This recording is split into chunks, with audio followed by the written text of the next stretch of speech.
Welcome back to the Close Up Podcast. I'm Drew. I'm here with Jonathan and Kuyve. Today is episode 31, and we're doing a Q&A. But first, before we answer questions from you guys, we're going to talk about what we watched this week. Kuyve, why don't you start? Okay. What did I watch? Um, okay, I watched Play It As It Lies. This is a Frank Perry movie. He directed The Swimmer, which I haven't seen. Mm, Um, it has Tuesday Weld in it. That's why I watched it. And it also has Osgood's dad. nice. No Yeah. way. Mr. Perkins. Yeah, it was pretty good. And then I rewatched A History of Violence. This is an all-timer. This is one of the best movies ever made. Let's go. I don't know what else to say. It's just it's so incredible. It's Vigo's best performance, easily. Not Not easily. easily. Yeah. Not easily. Not easily. He's really good in Crimes of the Future. Crimes of the Future, number 2. Eastern Promises, he's also Eastern very Promise good. is up there. For sure up there for me. Yeah, my favorite Wait, David Cronenberg. Is History of Violence is it the best stair scene of all time? Yes. What other ones are there? I feel like there's probably good scenes on the stairs. Maybe not Yeah, like that, Joker, but the Joker dance. Oh that's my true. Yeah, that's true. I mean, that's the scene on the stairs is so interesting. It's like Oh, calling it if like you the wanna- best stair scene is so weird because it's such like a weird crazy moment. I'll just that say a is good like- shout in terms of stair scenes might be The Exorcist. Oh, Okay, yeah. there's also a stair scene in Scanners. It's like going Yeah. up the escalator. There's a lot Oh, there's yeah. there's a Not lot of technically stuff stairs, but between Scanners and A History of Violence. There's a lot of similarities. I mean, the ending is Yeah. quite similar. And then I watched Go Go Tales. This is an Abel Ferrara movie from nice. 2007. It stars Willem Dafoe, and he plays a strip club owner. And Let's go. it's a very interesting movie. And then I watched 2 Russian movies from the 20s, silent films, Strike and Man with a Movie Camera. Oh, Both absolutely fantastic films. I've been meaning to watch both of these for a very long time. Yeah, they're really good. Obviously, the whole montage stuff, editing, like the Eisenstein like theory of montage and stuff like that. Yeah. I just Have you want. I seen kind any of other Eisenstein? no. I wanted to watch. I need to watch Well, Battleship Potemkin. Yeah, I want to watch Yeah. that one too. I think I might Yeah, I like need that to one watch more. Even though Strike, I feel like I could watch it again like right away, and it might go up because Yeah. it's a really Interesting. incredible film. Yeah, that's it. Not a lot. Okay, I'll go next. I also have a pretty short week. Let's see. Where did I leave off? Okay, I rewatched Possession. Go. Jonathan watched it for the first time. It made me want to rewatch it. It got the bump up. I think this movie is just incredible. I think some of the greatest performances ever. Isabel Johnny Agreed. is insane in this movie. So is Sam Neill, and perfectly shot, like legitimately perfectly shot. There's a Yeah, I scene can in agree this with that. movie where like this movie feels so evil. Like it feels like there's like always an evil like lurking between like beneath the surface. There's a shot in particular where you kind of see Sam Neill on like this balcony, and it's like it's literally snap and you miss it. The camera like zooms on Sam Neill's face, and then like it zooms away from Sam Neill into like the background to like focus on that, and then it cuts back to Sam Neill and focus, suggesting like that evil's like behind him. Mm. It's so insane. Well, it also takes place in Berlin during the Cold War. So Mhm. it's like that Yeah. another layer of that. Yeah, I mean, what a picture. Oh my god. It's just so I can good, man. I can see it getting a bump up on rewatch. I just need to. I don't know. It depends on how I feel about that third act on rewatch. Yeah, it's a lot. Like I remember on my first watch, like I was just like, "What did I just watch?" You know, Yeah. it's a lot of movie. Yeah. Then I rewatched. No, no, not even rewatch. I watched for the first time Cloud, Kiyoshi Kurosawa.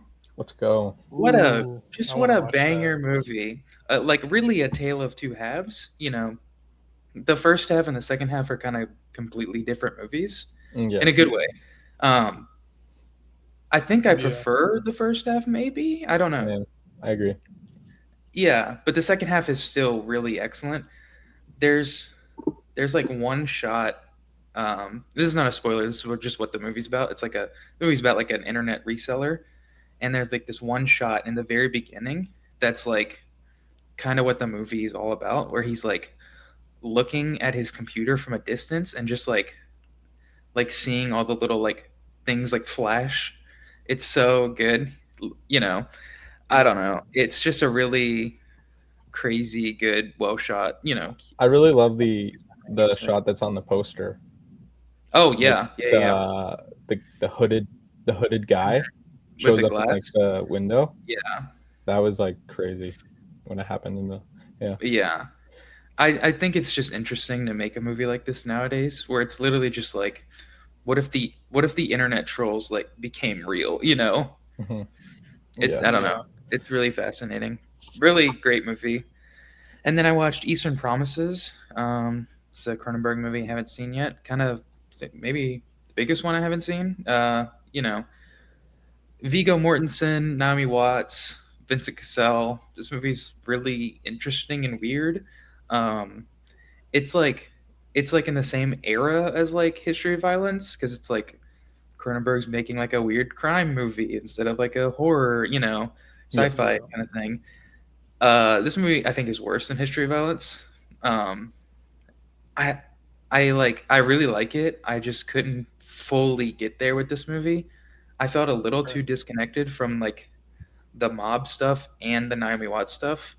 I Yeah. really like the Naomi Watts stuff a lot.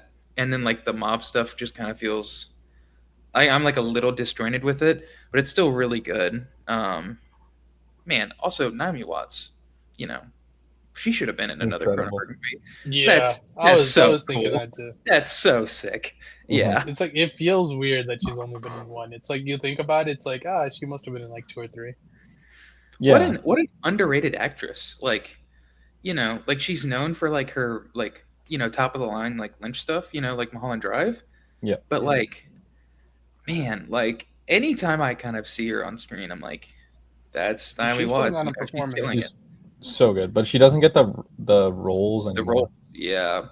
She was in like King Kong, and like The Ring. Like what else has Yeah. she been in? That's like, I mean, real. in terms of Since like then, I don't know. recent, like just recent stuff, like I know she was in that random movie with Bill Murray called The Friend, but that's Yeah. it. And Yeah, then but that's the like oh that's like a nothing. Like it might be yeah, good, but it's not like anything to hurt of. and She the won. only other thing I know she's been in, but I don't know like in what capacity is Birdman. Mm, Right. okay. But I Well, don't know like how much she's in it or how little. I mean, you guys haven't seen The Return, but she is fantastic in The Return. Like Yeah, I didn't know truly that beyond like that. top of the line, like all time shit in that, you know, it's just insane. Which is so interesting because it's like, you know, 15 years after Mulholland Drive, and she's still, you know, putting out an incredible performance. Yeah, I don't know. Yeah, Eastern Promise is really good. Then I watched Body Double, Brian De Palma movie. it's Let's good. go. Definitely, he got called, you know, like a Hitchcock light Hitchcock impersonator. And this movie is basically him just being like, "Oh, you want me to do Hitchcock? I'll do Hitchcock, but I'm going to do Hitchcock in the '80s where I can be crass and vulgar and, like we're gonna do it without the Hays Code shit." Yeah. And this movie's really interesting. It's like a mix of like Vertigo and Rear Window. It's like it's literally Rear Window, kind of, where like this guy is like watching something happen. Like things happen outside of a window through a looking glass. Yeah. It's like Yeah. in that aspect. Yeah, I don't know. Brian De Palma, like, always so formally interesting. I was thinking about this, where Kiyoshi Kurosawa, with me watching Cloud, and then Brian De Palma, they're like both formally perfect. They like always are in control and always, like they get the exact image they want, but they're very different in that sense because Kurosawa is a very like slow, kind of like methodical, and Brian De Palma's all flash, you know. So Yeah. yeah, great movie. One of my favorites from him. And then last movie I rewatched Certain Women, my favorite Kelly R movie. And this movie, oh man, it's like a really beautiful triptych movie with Laura Dern, Michelle Williams, Lily Gladstone, and Kristen Stewart. It's just so beautiful and insane. And what landed the role for Lily Gladstone, I think I saw that somewhere. Um, it's so Kristen Stewart, man, what a underrated actress. She's kind of Yeah. amazing. Yeah. Gonna be an underrated director soon. I need to watch her movie. Yeah, same. Yeah. I don't know, like another kind of instance of like Kelly Reichardt is always in control, and like this movie, while it really plays to her strengths of like being a slow, methodical movie, but it's like the characters in this I think are her best written, maybe showing up, but you just it's like I don't even know how to like talk about this without like being insane. I don't know. Yeah, I love this movie a lot. So Yeah. That's fair. that's all I watch. All right. Going on to my stuff here. Start off the week with Hamnet. Okay. Himnet. Surprisingly liked it more than I thought I would. It is like I can understand the high ratings.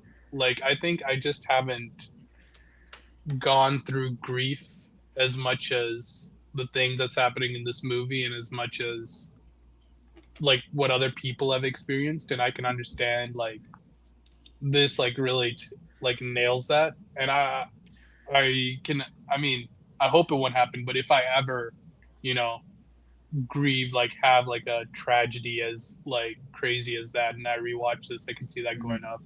But I did like it. Paul Mescal is really good, and um, I do wish I watched this before our episode, because like our recap episode, because Jessie Buckley would definitely be up there for me in terms of Yeah, performances. She's I kind of agree. amazing. Yeah, it's like kind of But undeniable, like those yeah, performances, whether you yeah, like the movie or not.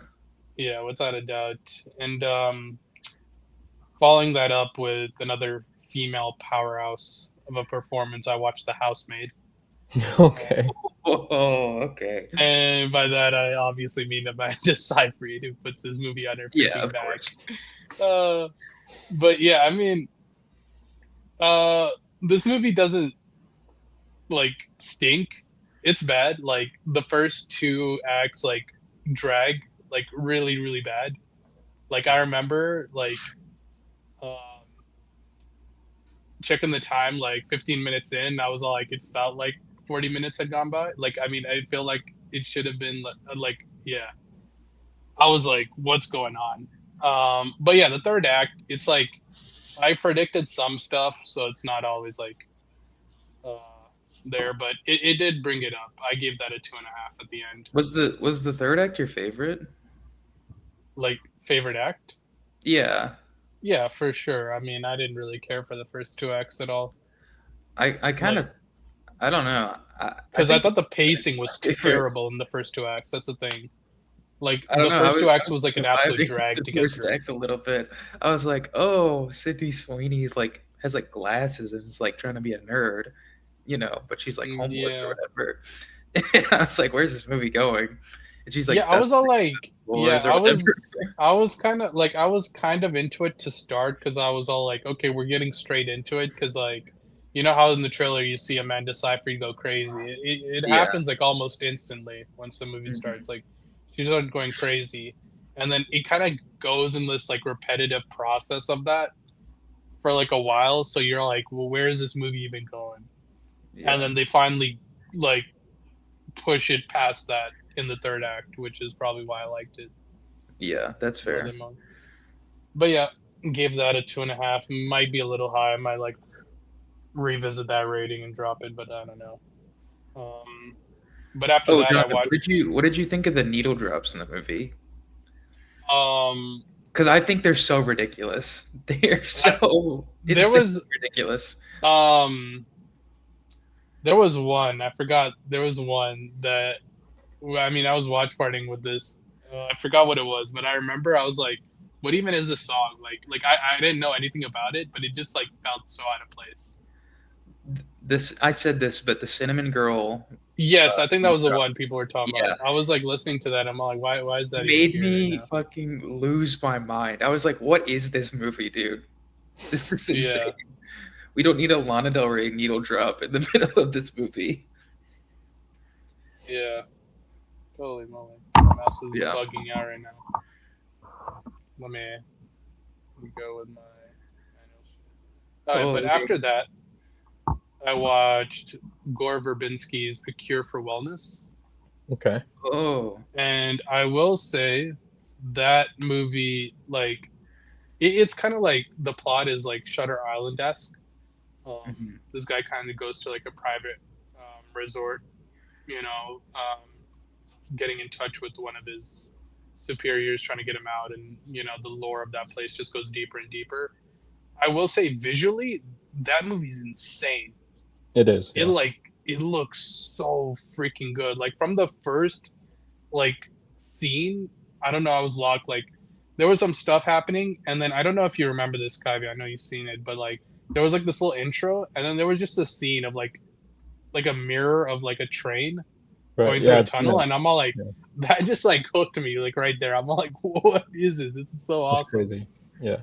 And then yeah, the movie continues to look that good, but It's too I long. think it's yeah, that's what I was gonna say. It's too long for its own good.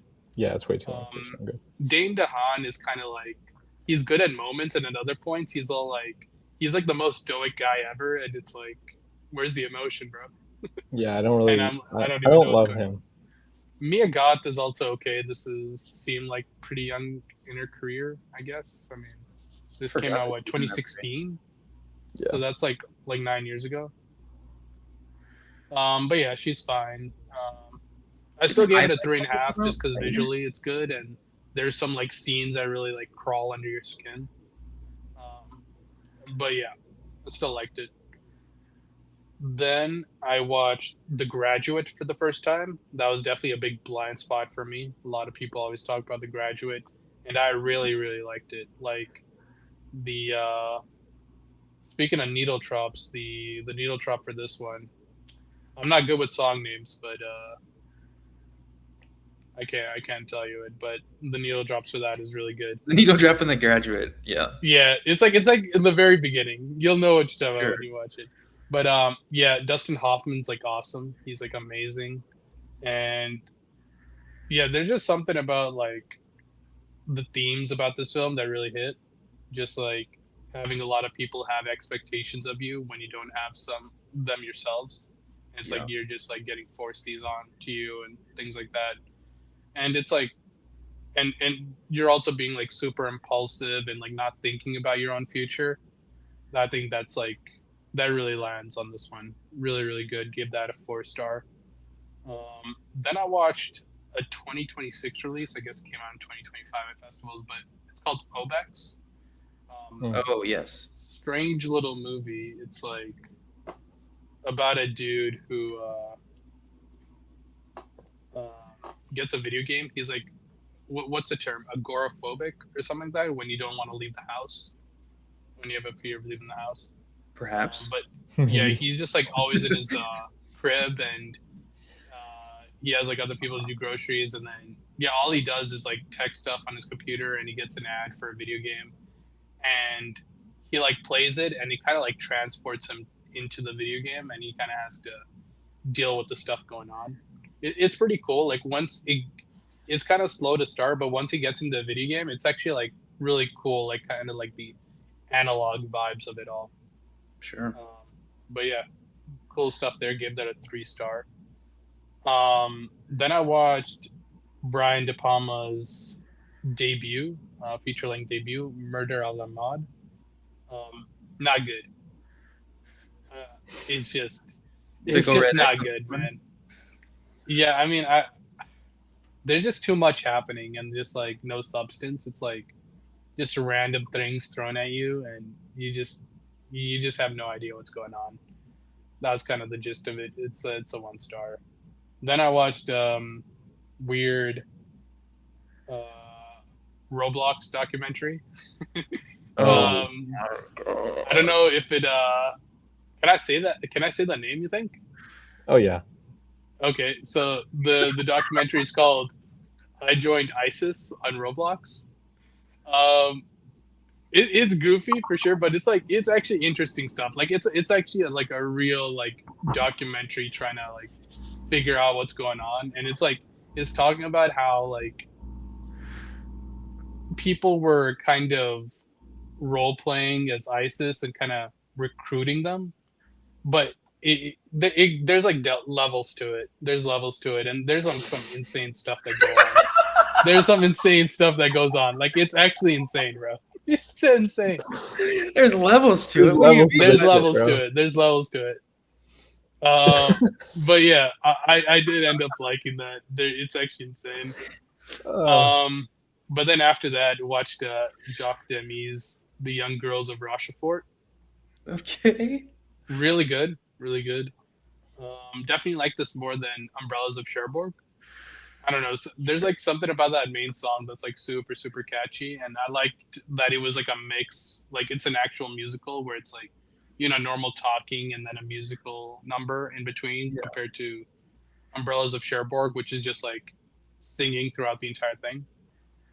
Um, but yeah, really good. I gave that a 4 star. Then I watched. I don't know if this is considered a TV series, maybe, but I watched Samuel. I know you guys. I talked to you guys about this a Oh little yeah, bit, but Samuel. yeah, it's Sammy. like one of the sweetest things ever, bro. It's like a little coming of age thing. It's on Netflix. You guys, I don't know, well, the viewers at least should probably check it out. It's like divided into 21 episodes, like 4 minutes per episode, and yeah, I don't know. It does like so much within each 4 minutes that just really good. I gave that a 4.5. I absolutely love that. You said it was on Netflix. Does it like go to the next episode, or is it just like one continuous like thing? No, it goes to the next episode. Like there's like an intro and credits to each thing. Oh, So okay. they're like 3 minutes long of like actual. Like 3.5 ish, yeah. So it's like TikTok. It's like you're watching Yeah, 21 but it's TikToks like in a row. really good TikTok. It's like the best TikTok you could ever ask for. Okay. All right. Then continuing on, I mean, I talked to Drew about this, I guess, but this I didn't even realize were things until like 20 seconds before clicking on it. But these "Don't hug me, I'm scared" shorts. Oh Uh, yeah. Watched the first one for the first time. Just like was never aware this was even a thing until I clicked on this, and it's some interesting stuff. I mean, I liked it. It's kind of just like just some weird stuff. Really, Guys, not were much you else. around with Don't Help Me Act Scared? I mean, I was around. I was definitely on TikTok when that, like, because I think I saw like the timestamp was like 12 years ago, 12, 13. Yeah, dude. I mean, this is like pre TikTok, dude. This is YouTube. Yeah, bro. I was there. I I was remember. there. I don't know. This was like a. I remember this being like a big thing for me growing up. Not I like don't a know. huge thing, My childhood YouTube experience was like Annoying Orange, bro. but all right, bro. Okay, No. bro. No, but I do remember like waiting for each one to release, and like it would be Yeah. like this moment whenever each one did. Um, Yeah. I completely forgot about these until you watched the first one Yeah. again. I mean, I watched the first two this week. Second one definitely is. I think I prefer the first one, but second one's interesting as well. Yeah. But yeah, after that, I watched a French movie called Diva. I Diva. looked at this. The synopsis was kind of giving me like blowout kind of vibes, and so I decided to throw it on, and it was kind of like it was like Murder a la Mode, but a little bit more organized, where it's like it's just throwing stuff at you, but it's like you kind of understand where it's going, but it's just like you're still a little bit lost. I still liked like there were moments that were really good, um, but yeah, I ended up giving that a 3 star. And then I watched Exit 8. I don't know if you're familiar with the video game at all, but No. Exit 8, this is like a movie based on a video game where it's about a dude that's kind of trapped in an endless loop in a subway station. And his only way out is to basically, he needs to go down the subway station hallway. And he Mhm. keeps walking until he finds, like, there's an anomaly with the thing, whether it's like a misspelled word or something's like off, then he has to turn around and go the other way. And he kind of has to repeat that process until he goes up like 8 levels to get out of the loop. Um, I was really like hesitant going into this because it's like the game is like super repetitive. So I was like, what are they gonna do in like 90 minutes for this? Like, it doesn't feel like it warrants that long. But like they added a few other storylines and just they kind of made it work. Still not all there, but it was definitely better than I expected. Gave that a 3 star. Then continuing on with Brian De Palma, I watched Greetings. Not a big fan of this either. I don't know. Early style Brian De Palma just might not be for me. I ended up giving this a 2 star. I mean, does have De Niro, but he's kind of the best part. But like the thing is, this whole movie is just a bunch of people having conversations on different topics that are relevant to that time period. And it's like if I was even like remotely interested in that stuff, I think I'd have a better time with this. But I'm not, and that's all they talk about. And it's like I couldn't care less. I genuinely couldn't care less. So Yeah. I ended up giving that a 2 star. And then I watched, to wrap up the week, I watched another Roman Polanski film, Death and the Maiden. This Ooh, movie is, oh my gosh, bro. This movie freaking rocks. It's like, I was locked in from beginning to end. It's like just Sigourney Weaver, like putting on probably like a top two performance I've seen out of her. wow. Like, she's just like really insane. I mean, I can't really go into it because it's kind of like you kind of get the gist of it from the synopsis, but really, really good stuff. Like, I don't know if this is even right to say, but like, I'm definitely separating the art from the artist here. Sure. Polanski, he's making like ridiculous movies. Like, I've seen 5 movies. Everything has been a 4 star and above, and I have 4.5s from him. This Wow. guy is like, Holy. this guy is like not missed for me yet. This guy, he's your goat. He's your guy. Ah, I You like him mean, a lot.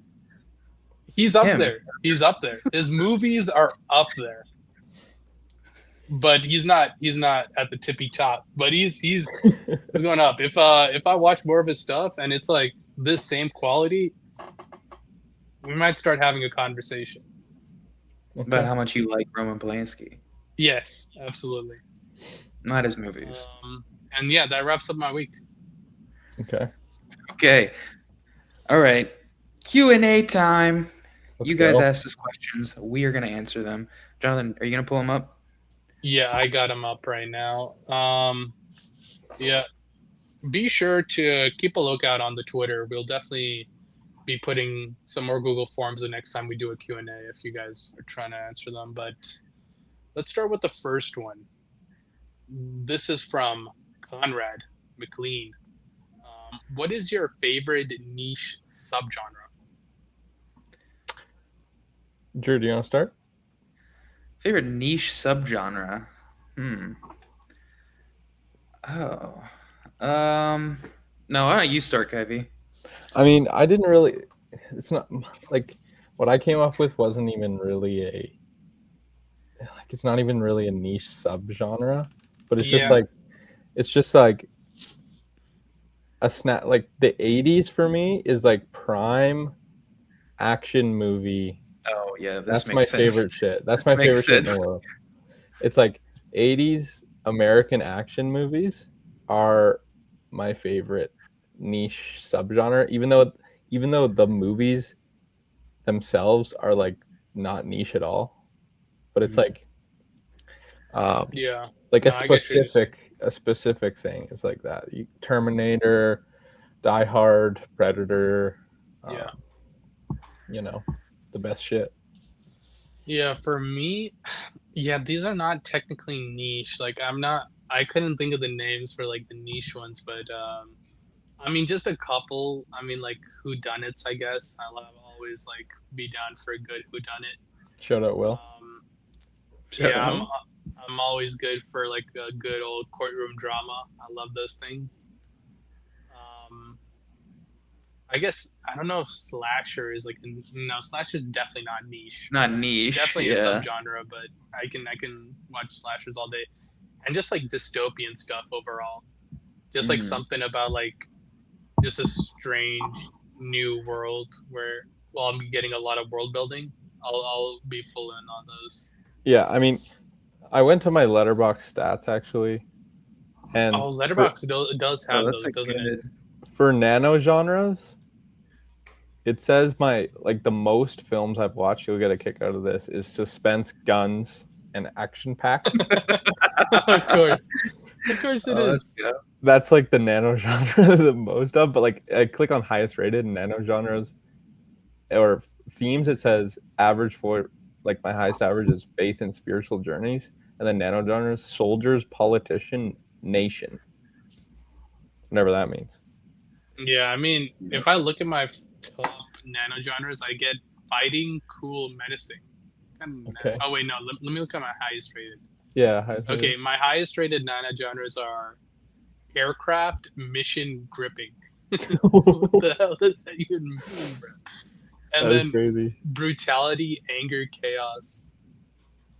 My second, and I'll say these next two because they all have the same average rating: feelings, storytelling, riveting, and emotional fate. And Europe is a nano genre, I guess. Europe? Yeah, Nice. Europe, but What? Okay. My top nano genre is relationships, tragic, compelling. Under that is That makes sense. emotional, loving, suffering, and the third one is sexual, naked, extreme. yeah, that sounds like Drew right there. All right. Yeah. You know what my most watched is? This is really funny. It's animation jokes, cute. What It's the? because I've seen a lot of like fucking like Oh, animated. I do have that. That's my third lowest, Your third lowest, like out of the bunch. Out of the Like bunch. Yeah. highest rated or most watched? no, most watched. Oh, that's my number. That's my number one. My second one is cartoon gag adventure. Reality, confusing, fascinating. That's my second one. Yeah. Insane. Suspense, guns, action packed. You had that too, Kuyve, didn't you? Yeah. Yeah. Insane. You know what I But was yeah, thinking about? I was thinking like I like a cool. It's not really a subgenre, but like a cool kind of like genre of film is like pre-franchise, pre-MCU superhero movies. I think that stuff is fascinating.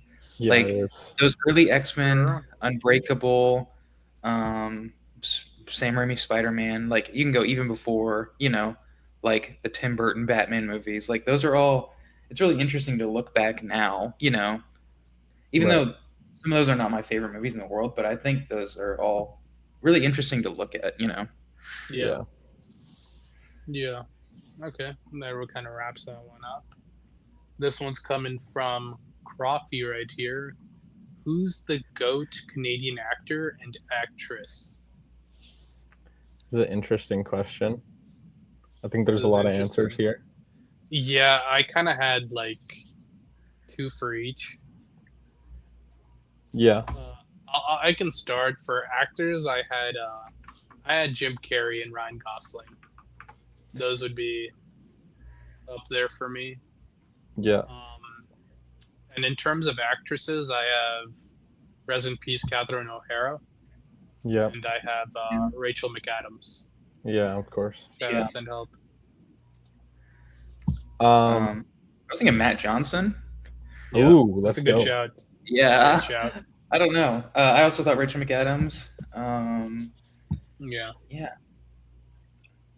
I mean, for me, like, Gosling's great. I also have Mhm. Donald Sutherland. Yeah, yeah, I saw that He as is well. so incredible. He might be my number one. Yeah, Christopher Plummer, yeah, fantastic. he's great. Also Kiefer Sutherland, great. Yeah, Mm. Um, and then yeah, like Rachel McAdams, I guess. yeah. One more I would So throw in there is Carrie Ann Moss. yeah, Yeah, I saw that for Yeah. you. I didn't even know she was Canadian. Yeah. Interesting. Yeah, yeah.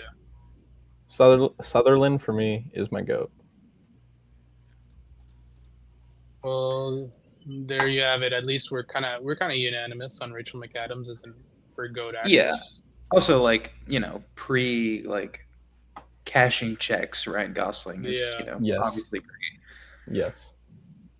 and this comes from Giorgio Mahoney from the Giorgio Film Friends podcast. What is your favorite director cinematographer duo and the best film that either of them worked on? Is interesting Good as Okay. question. well. Yeah, this is a good question. Hmm. I thought of two guys, um, Okay. like two answers, four guys Yeah, yeah, technically. yeah. I thought See if we had of a similar one. PTA and his guy early on. Let me get that name. But Magnolia would be my answer for the best movie. And Okay. then let me get his name. Hold up. This is Robert Elswit. Okay. He Oh, I've did heard that name. he did Nightcrawler, There Will Be Blood, Punch Drunk Love, Okay. Magnolia, Boogie Nights, Rogue Nation, Ghost Protocol, Inherent Vice, Hard Eight, Yeah. Michael Keaton. Yeah, Um, this guy's a goat. yeah, Yeah, he's big nice. movies. And then I also thought of Ingmar Bergman and Sven. Yeah, Yeah, that's another one. Nick Vis. That was my pick. That Yeah, was my pick. yeah, yeah. And Persona would be my favorite between them. But Yeah, and I have Autumn Sonata. yeah, Personally. that's not ridiculous. But Those are actually, yeah, that's my favorite film. But I think like an underrated best shot from him, like might be Hour of the Wolf. mm, yeah. Oh, the Wolf is Either really that or The Silence. The Silence is like really well shot. yeah. Also, I thought of Terrence Malick and Yeah, that was yeah. definitely a good shout. What's Probably the not for me, but what's the guy? I don't I know. can't, I can't remember his name. Emmanuel Lub Lubisky. Emmanuel That one. Lubezki or something. Yeah. Yeah. Okay. I have Cronenberg and Peter Suschitsky. Okay. Yeah. Mhm. For me, the best movie would be A History of Violence, but Crash, Eastern Promises, Dead Ringers, Existent, Naked Lunch, Cosmopolis, Maps to the Stars, Dangerous Oh yeah. Method, Spider, and Butterfly. He also shot Empire Strikes Back. And then the other one I had was Jeff Cornweth and David Fincher, Okay. Mm, Yeah. yeah. Yeah. Yeah. That's a good and shout. he did like Fight Club and like Dragon Tattoo. Dragon Tattoo would be my favorite. Seven, I think. Actually, wait, no, Seven was Darius Kanji. But he did like 4 or 5 Fincher movies. Yeah. Yeah. They're amazing. But he also just shot Melania, the 2026 doc. Oh, let's Nice. go. Brett Ratner picture. Yes. Yeah. So, yeah. Okay. Those are That's our enough of that answers one. for that director cinematography duo. This one's coming in from Leo DiCaprio. What is your favorite performance of mine? One battle. You know. One battle. I mean, I have one battle. It's either one battle or Killers of the Flower Moon for me. They're For so for me, it's they're so for different, me. so it's hard to pick. But Yeah, I expected like I was expecting Killers from you actually. I mean, but now that I think about it, but I have Wolf of Wall Street. yeah, that's fair. It's another like just incredible performance. Yeah, that one's a Oh, banger. Leo, sneaking in questions. Yeah. This one's coming in from Ben. What are your top three most anticipated for the rest of the year? I'll go Odyssey. first because okay, you Okay. go. You got it. Odyssey. Disclosure Day, and Flowerville Street. Yeah, that's valid. Mine is going Odyssey, Disclosure Day, Dune 3. It's kind of like the top three of the year. Yep. It's, Mine would be Nirvana, the band, the show, the movie, yeah. just coming out next week. Yep. The Dog Stars, Okay. perhaps, and maybe Flowervale. Yeah, I don't know. Odyssey. Remain kind of crushed your dreams, didn't it? Yeah, Yeah. yeah, yeah, yeah. That's Yeah, you crushed it. yeah. I don't But know. yeah, But those Nirvana, the are band, is definitely my number one. yeah. It's probably in my top 10. I'm getting more excited as we're getting closer with it. Yeah. Um, this one is coming from James right here. Who is each of your number one film composers? I think me and Kuyve might have the same answer. Yeah. Sure. 3, Howard Shore. 2, 1. Howard Shore. Yeah. Yeah, Yeah, yeah. mine's Zimmer. That's just my guy on Zimmer. All right. It's Zimmer's. like besides this like Cronenberg stuff, like the Lord of the Rings score is fantastic. Even though Yes. I don't Yeah. even like think those movies are the greatest movies ever. Mhm. Yeah, that is an Just- amazing score, and Yeah, obviously worked with the couple on with Scorsese. Yep. He worked on The Departed. I don't know if he's done anything else. Departed. After Hours, Aviator, Hugo, Gangs of New York. Okay, yeah, those. Also I like remember The Hugo Game. having a good score. yeah. When you make Crash, that's kind of like a lifetime achievement award. Yeah. That Exactly. score is so insane. It's So, like the best score, so yeah. you win. All right, next up, this is from our friend Schneebo here. What is the best and worst movie you've watched with your parents? I have an answer if you guys need a Okay. second. Go The ahead. best movie I've watched with my parents, I watched The Matrix with my dad. Okay. It's just I've also seen like Deja Vu and The Terminator and other movies I love, but and then the worst movie we I watched the Lilo and Stitch live action remake with my parents and my nieces and nephews. So yeah, that's probably the worst one. I don't know. I have like a tag of like movies I watched with my dad. Yeah, me too. Yeah. So I just went to like lowest rated. I was like, oh yeah, that one. For me, Well, it's The Terminator. For the best, Yeah. obviously. And then the worst one, I watched Fahrenheit 9/11, which is the Michael Moore documentary about how George Bush might have done 9/11. It's kind of Let's go. sucks. It kind of sucks. So Yeah. yeah, yeah. Michael Moore's a fucking hack. I kind of looked at this question in terms of like, what's a movie we all came out liking like a lot, and for me, like the best film I had seen with my parents is probably Interstellar, but they're not as high on it as I am. Sure. But a movie that we all like freaking love is Avatar: Way of Water. Yeah. That's probably Let's the go. best movie I've seen with my parents. The worst, unfortunately, went to the theater to watch this movie with my dad. When Den of Thieves 2 was right there in the next room over, we went and saw The Brutalist. Oh my god! my God. It's probably There's the no worst, way bro. that's the worst That's one. the worst That movie. might be. No way. I mean, in terms of like, yeah, I mean, this is like my dad and I mean, there's like some Indian movies that we didn't like that much, but I didn't really want to bring some random Indian movies no one knows about. But like, in terms of Hollywood, this is probably like up You guys- there, definitely. Was like, I don't know. It was like 3.5 hours long. Your dad just wasn't having like a good time or whatever. Yeah, my dad. I mean, my dad was silent throughout the entire thing. It's like if I look over to him, he's like pretty stoic. He's not showing really any emotion. So it's like Yeah. I was kind of just watching it. I was like not messing with it at all. I was like looking over at him to see if he wasn't messing with it. He was just like staring at the screen. So I was like, okay, maybe he's locked in. So then we like leave the theater, and he's like, bro, that movie was so freaking bad, bro. That movie is why he was like he was like, why did you make me go and watch this?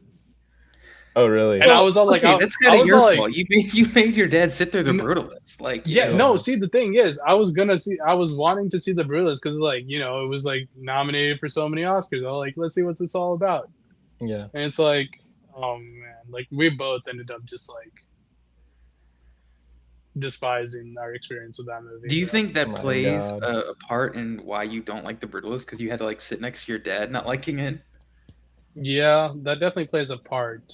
But with or without, I probably just would have given this like that 2-star regardless. I see. Yeah.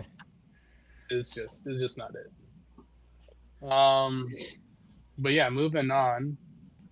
Uh, what is this comes from Dante right here. The most annoying movie that that a lot of people love. I guess Well, the movie you find most annoying that a lot of people love. this Oh, one's there's so many answers. this one's interesting because it's like you can do like like the movie is annoying, or it's like the concept of liking the movie a lot is annoying to you. Like the fans are Yeah, annoying. or Like, maybe like the fan base is annoying yeah. as well.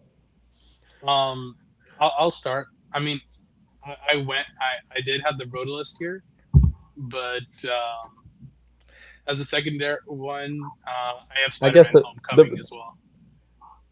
I can see why the Brutalist is annoying though. The Brutalist No, is kind of this is annoying annoying. movie. Yeah, Yeah. it's an annoying Yeah. movie that I like. You know what I Yeah, mean? yeah, Yeah, it's an annoying Yeah. movie that I hated, and a lot of people, I think, definitely a lot more people like than hate this one for sure. yeah. So I'm in the minority with this one.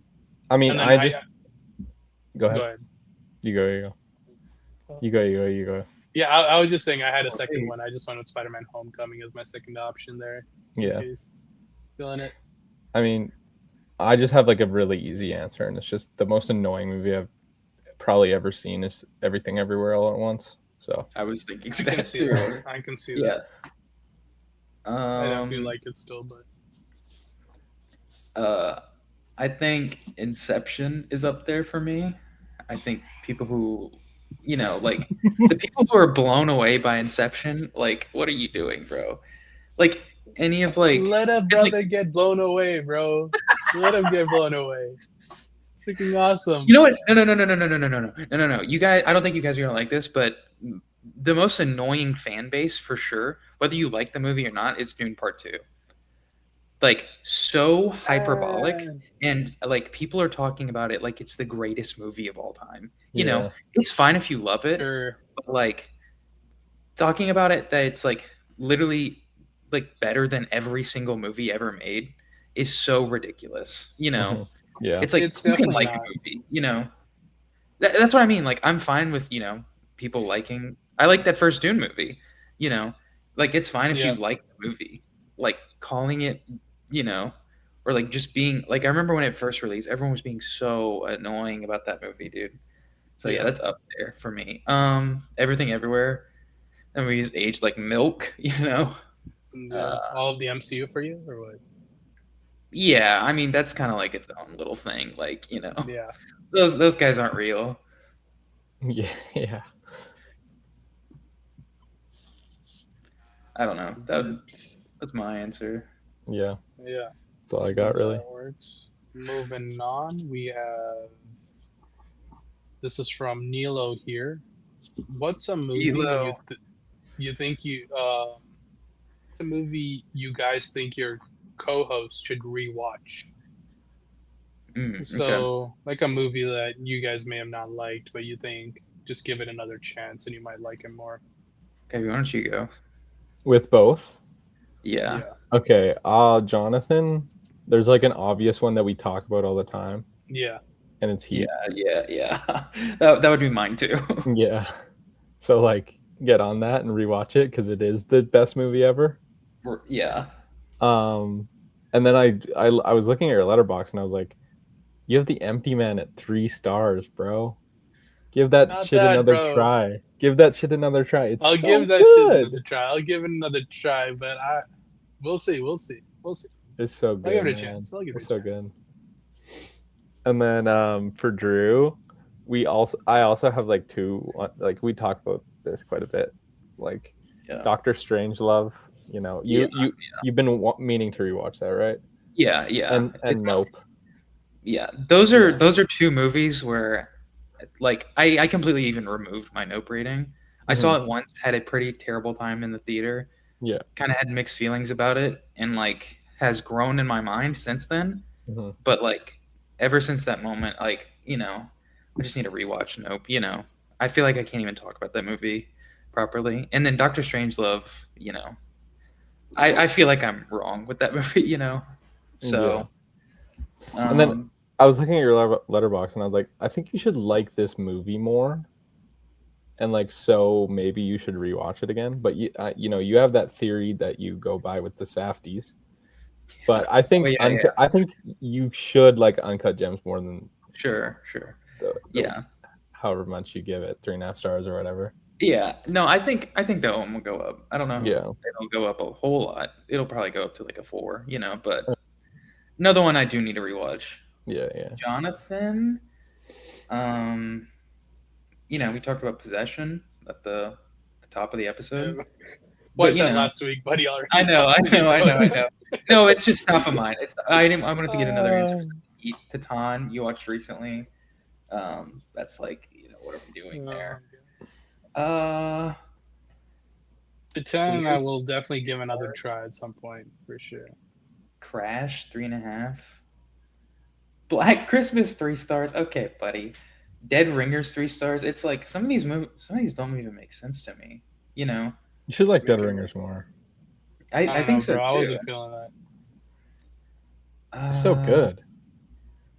Jeremy Irons is awesome, but I I wasn't really feeling the narrative at I all. do want you to rewatch Inland Empire though, because it's been a Yeah. few years, and I'm curious to see if your opinions change. Because how was that your last Lynch movie, or like did you watch it pretty early on? No, that was my last one. Yeah, That was my last one. I'm curious to see if years removed, because I looked at your log and it said 2023. So Yeah. if you'd like that more, but Yeah. That's valid. That's valid. For Drew, I do have 3 right here. You do have this at a 3.5, but I feel like you should like this more. It's the Northman. I think this is no, just Eggers' best. I feel like it's freaking awesome, and you love Nicole Kidman, and she's in this movie. That's true. I That's true. do. In that sense, that it should be higher for you. Like it's Nicole Kidman and Anya Taylor Joy Mm-hmm. Yeah, and Yeah, Bjork and no, Bjork. and Bjork. yeah, yeah. No, it's a movie I love, like its casting, but I don't even think about this movie ever. That's why you got to rewatch it, bro. It rips, bro. I did rewatch some of it when I was on vacation. It was on TV, and I watched like 30 minutes of it, and I was like, oh yeah, this movie's good. Like I don't know, I'm not blown away by it. Maybe a Okay. full rewatch. I don't know. Yeah, and then after that, I have I have Gladiator. I think you need to give up the gimmick that No, Gladiator 2 is I'm better than not. the first No, one. no. That's Give not. that up. Give that up. You definitely do. Yeah, you do. You got to rewatch the first one, bro. Just rewatch it. I've seen the first one multiple times. That's just, Yeah, but I saw your latest log was from 2023, bro. Yeah, Gotta lock I in don't again. need to watch it again. You gotta watch it again, bro. You're just not locked. Holy. And then I just threw in this other one. I think Kuyve and I are kind of in agreement with this one at least. It's Aliens, James Cameron. Oh, Yeah, I knew this was gonna get brought up. I knew this was yeah, gonna get brought up. you gotta rewatch that, bro. It's Yeah, you do. it's Perhaps. It's the number incredible. 2. The number 2 Aliens movie. Freaking awesome. No, just not even true. It's just so fantastic. Yeah. Yeah, all this like James Cameron writing just to not like Aliens for some reason. I know it's I don't get it. ridiculous. I'm sorry, bro. Um, This doesn't fully work. Then for Kuyve, you do like this, but I don't know. I feel like if you like this, you might like it if you give it another shot again. And it's One Flew Over the Cuckoo's Nest. Yeah. I don't Give it a know. 3.5, but I don't know. Something about it, like I don't know, Jack Nicholson. Something about that. I feel like you might like it more in rewatch. Maybe I would. Maybe I would appreciate it more, but I don't know. It's not really my vibe. Yeah, and this one is like probably the biggest discrepancy in terms of ratings. Gotta rewatch Lars von Trier's Dogville, bro. You That's just gotta true. rewatch that, bro. That's Freaking true. 1 star is like I mean, absurd. maybe if you do the Clockwork Orange method, then I'll rewatch it. But like, I'm not gonna sit down by myself and choose to do that. Don't worry, I'll pull up, bro. I'll Okay, get you bro. handcuffed over to me. All right. We can throw that on. Drew, did you get But me one? I'm looking right now, and we mostly agree, which is kind of annoying. Um, or it's like, which I'm looking at, it's like Megalopolis 3.5. It's like that's totally fair, Yeah. whatever. Elephant 3 star, that's a completely fair take too. Mhm. Martyrs 2, that's fine, Yeah. It's like a lot of these movies, it's like I don't even know. I mean, Wendy and Lucy 3 stars is harsh, Oh, true. That might be the one. Yeah. Portrait of a Lady on Fire, you just completely removed your rating. That would be my answer though. I did. Yeah. Yeah. Um, Also Wizard of Oz, like get a grip, bro. Like get a grip. what do you give Wizard of Oz? I don't give it anything. It's just a fantastic movie. No. Yes, it In your is. heart it would be a 3.5, bro. No, it wouldn't. It Yes, would it be. would. It would be whatever. It goes past the rating scale. That's how. No, it doesn't. Yes, it does. It transcends doesn't ratings. It transcends Oh ratings my completely. God. All right. That's insane. Sure, Yeah. buddy. I don't know. Yeah. But yeah, moving on. We got this from Christian. What's your favorite close-up episode of all time? Ooh. Favorite close-up episode. Maybe the One Battle one? I One like that. Battle was a One's fun good. one. I think just because like this is kind of quote unquote nostalgia. It was that 1975 to 1999 draft. Yeah. The I Landscape think that was a fun Suicide? time. Yeah. No, that's a good one. I'm making that that was face good. right now. I like the one with where we were drafting 90s movies. Hmm. Oh Yeah, yeah. that's a really good one. That's a good one too. Yeah. What is the one where Jonathan is telling Kuyve to pick Predator? Is that That's No, that was the 75. 75 to 99. Yeah, that one That's one's really good. That one's really good. That one's really good. I think- think pick up, bro. No one gave a shit about John McTiernan's just fucking pick, Die just Hard, pick bro. Predator, bro. No one's gonna take it. I don't know, bro. I wanted to be safe. And then my favorite part of that is Jonathan's out of vetoes, and he tells V to veto something to make him get David Lynch on the board. He goes, Drew, this is you. This is you. I don't have it. This is you. Oh, that's So good. That's good. I think we had a good conversation, even though I don't love the movie, but I think our weapons episode is good. Yeah. I That's think we had a fair, good yeah. conversation. Yeah, you had your good old story time for that one. Yeah. Yeah, that's an all-time story. Mhm. But yeah, moving on. This is coming from Samuel. Which of your 4.5s out of 5s are closest to being 5 out of 5? Jonathan, why don't you start? Yeah, I can start. I looked through my 4.5s, and I these are the ones that are the most likely to go up to a 5 on rewatch. Starting off with Gaspar Noé's Climax, then Scorsese's Silence, Michael Mann's Collateral and Thief, Let's go. The Matrix, Nice. JFK, Let's go. and the last two right here, Zack Snyder's Justice League, and to finish it off, I have Videodrome in here. Let's go. Yeah. Piggybacking off Jonathan, Videodrome is up there for me too. Okay, nice. Let's go. Carrie is up there.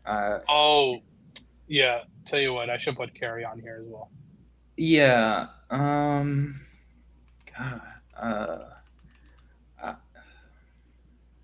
Maybe The Terminator, Alien, Let's fucking go.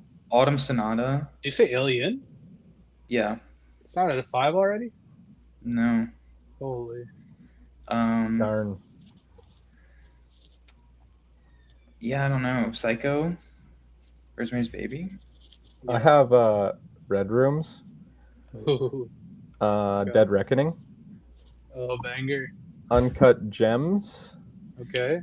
Dark of the Moon, Transformers, Mm, That's awesome. I thought you used to have and that at a 5. no, I didn't. Never did. Oh, okay. I used to have the first Transformers movie at a 5. Yeah.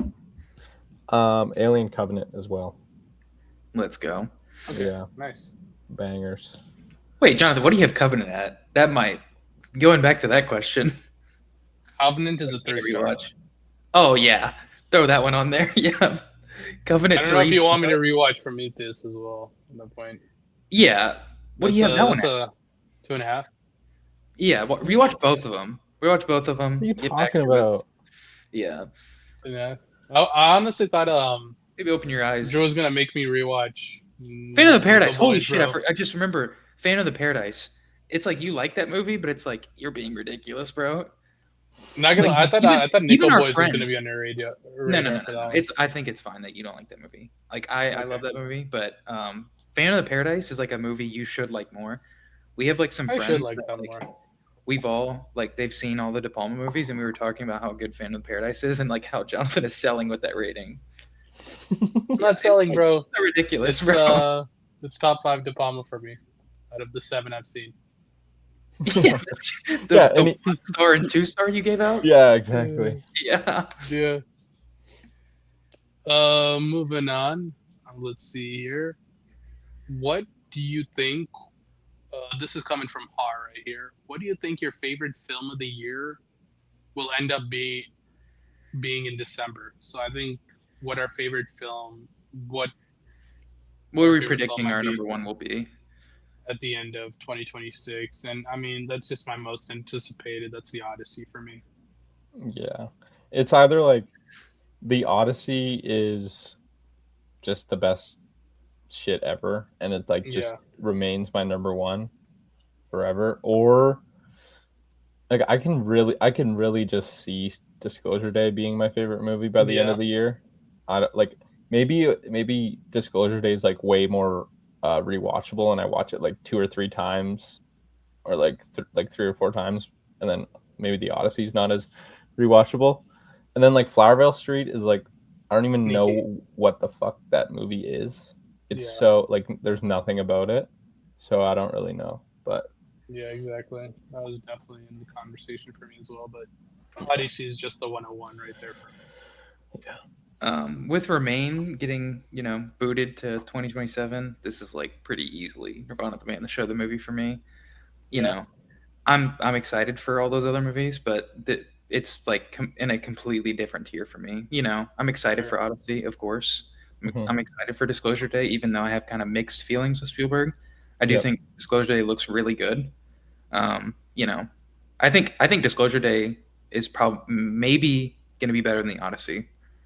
That's my maybe take right now.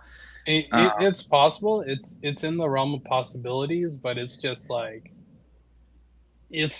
highly doubtful for me. It's just highly doubtful. Like Odyssey, it looks like it's gonna be the most like game changing thing in like cinema history. I don't know about that. That's just glazed. Yeah, That might yeah. just be glazed, but No. But Nirvana the Band, the show, the movie, it's like I yeah, haven't been Yeah. this excited for a movie in so long. So Yeah. that's valid. Next here, this is coming from Jake H Movies. Have y'all gotten into the classic Universal monster movies? If so, what are some of your favorites? I can start this one as well. I mean, I've seen a few now. I've seen 2 of the Frankenstein movies. I've seen The Invisible Man and I've seen The Wolf Man, I think. And by far, my favorite is Bride of Frankenstein. Unbelievable stuff. And the first Frankenstein is a very close second. Yeah, for me it's the like I've seen maybe like 5 or 6 Universal monster movies, but Frankenstein and Bride of Frankenstein are the top two for me. I slightly prefer Frankenstein, but they're both That's fantastic. I've only seen Frankenstein and Dracula, and I prefer Frankenstein. I really need to watch Bride of Frankenstein. It's like a Yeah. top Yeah. priority for me. Yep. Awesome. Moving on, we're going to Will. Create a dream movie. It can include living or dead people, director, composer, cast, etc. Producer Will. Um, Producer Will with Gabe, why don't you go? I the want to hear behemoth your of a You want to question. know? Hear my movie? Okay. Yeah. Okay. I guess I read the question wrong. I didn't see the living or dead. So all this is like if the movie can be made tomorrow. Yeah. Mhm. With one like caveat. Okay. My director is James Cameron. James Okay. Cameron. Okay. He's making a non-Avatar movie. The composer, see, this is the caveat here. Daft Punk come out of retirement. Okay. Oh, Okay. okay. You're They, cooking. they come out of retirement and they compose the score for James Cameron. Obviously, it's a sci-fi action movie. What the fuck else Sci-fi is it action. going to be? Okay. Valid. My lead actor is Aaron Pierre. Oh my god. No way. My lead actor is Aaron Pierre of, Rebel Ridge. Oh, guys, Aaron Pierre. Yes, That's really he's funny. awesome. He rocks. No, I know he's your guy, but that's so funny. No, it's okay. It's an action movie. He's an action star, and Yeah, then I know. I wasn't um, expecting that. and then That's insane. obviously it's a James Cameron movie, so there's going to be romance in there. Mhm. So, and I was thinking maybe, so my lead actress, I was thinking maybe Lea Seydoux, but she's like Ooh, she's okay. like a villain, maybe like an antagonist. Oh, okay. Okay. Ghost Protocol. And then supporting actress, I'm gonna go Nell Tiger Free, expected from me. Sure. Yeah. Yep. And then supporting actor, I was thinking Ethan Hawke. Throw Okay. Ethan, That guy. throw Ethan Hawke in Okay. there. I do like Yeah. Ethan Hawke. Um, Yeah. Just then- not in Blue Moon for some reason. not in Blue Moon. Well, I don't know. He's fine in Blue Moon. Ethan Hawke would be interesting in a Cameron movie. I think maybe he's also like a bad guy. And then just two random guys that I want to be in there. Throw James Badgedale in there. Mhm. And Jason Clarke. Oh, These are Jason just Clarke. two fantastic dudes we have. Yeah. And then the DP is going to be Dion Beebe. He's the DP of Collateral, Miami Vice, Oh, Edge okay, of Tomorrow. okay. Miami Vice. Because But- James Cameron, there's no way he's going to shoot on film. Originally, I had Hoyte van Hoytema, and then I was like, Yeah. James Cameron doesn't shoot with film. Yeah. Yeah. So I was like, okay, who's the coolest digital cinematographer in the game? And then I thought of this guy. Yeah. Interesting. Well, Yeah. that's kind of sick. No, Yeah, I can go. Yeah. I can go next. So yeah, it's got a mix of current slash not active people. So I set the stage for a sci-fi horror, Mhm. directed by, I mean, the one and only Stanley Kubrick. Oh, I thought you were going to say Nolan. No, I was thinking about that, but it's like, I mean, Kubrick is my number two. It's like Nolan, we still have like a lot of life. Like he's got a long way. He can still make some bangers. So Mhm. I got to put Kubrick here. I think you'll be surprised. I have the composer being Howard Shore. Oh, let's go. Go. I think Howard Shore just like works with that horror vibe a little bit more than like obviously my favorite being Zimmer or even John Mhm. Williams or the other guy, the Western guy, Ennio Morricone. Yeah, Morricone. Yeah, but this is where some like little bit favoritism comes in here. Lead actor Mads Mikkelsen. I mean, Oh my god. Of course. that's Okay. just my guy, bro. Let's just give Mads Mikkelsen some Yep. love. With the lead actress being Nicole Kidman. Let's Okay. go. I think they could play off each other. And just a random shout for supporting actor, Jack Nance. I don't know, Okay. something about him. I think he can pull it off. And then my supporting actress is Tilda Swinton. Okay. And yeah, I mean, only watched one of his movies last week, but for DP, I have Bruno Newton. I don't know how you pronounce it, but the cinematographer of Possession, Oh, Okay. let's go. and that kind of that's my movie right there. Okay. Okay. Okay. My movie is really ridiculous. Um, All Of right. course it so is. yeah, so this is going to be a David Cronenberg movie. Howard Shore, of Okay. course. Yeah. We're going to take his latest guy, Douglas Koch, whatever. Crimes of the Okay. Future, The Shroud, cinematographer. Sure. Right. We're going to get the reunion of Kristen Stewart and Robert Pattinson, Okay. Oh. and we're going to get Natalie Portman in there, and we're going to get Dave Bautista to be the bad guy. Oh, that's so awesome. Let's Yeah. go. That's so awesome. Imagine that. Imagine Dave Bautista in a Cronenberg movie. Like, holy. He works. That works Yeah. so well. That works Yeah, so yeah. Yeah, well. if he can pull up an M Night, he can do Cronenberg. Yeah, I Exactly. was like, holy. Let's get a Case 2 Rob Pat movie again. Is this body horror Cronenberg? I was thinking like sci-fi, like almost Like like more I Shrouds was, type stuff, or or I was more thinking more Crimes of like the Future. Existence. Okay, Okay. okay, Yeah, I can feel yeah, that. yeah. Like kind of like sci-fi action horror movie. Action. Yeah, yeah, yeah. Yeah, yeah. Who's your composer? Sure. Sure, of course. Yeah. Okay, was valid. Was valid. Hell But yeah. yeah, that's our dream movies. Let us know in the comments who you guys think is the which movie you'd want to see the most out of our three. Oh, that's a good question. But yeah, going over this is from our friend Joe. What is your favorite piece of physical media that you own? Okay. I'm Okay, well, I have this. I don't even know if this counts, but Yeah, I told this up. let's go. Yep. that rips. Let me see if I got it active and ready. And then another James Cameron one. James on the James Cameron theme. Tech Ooh, Noir. The book I like that.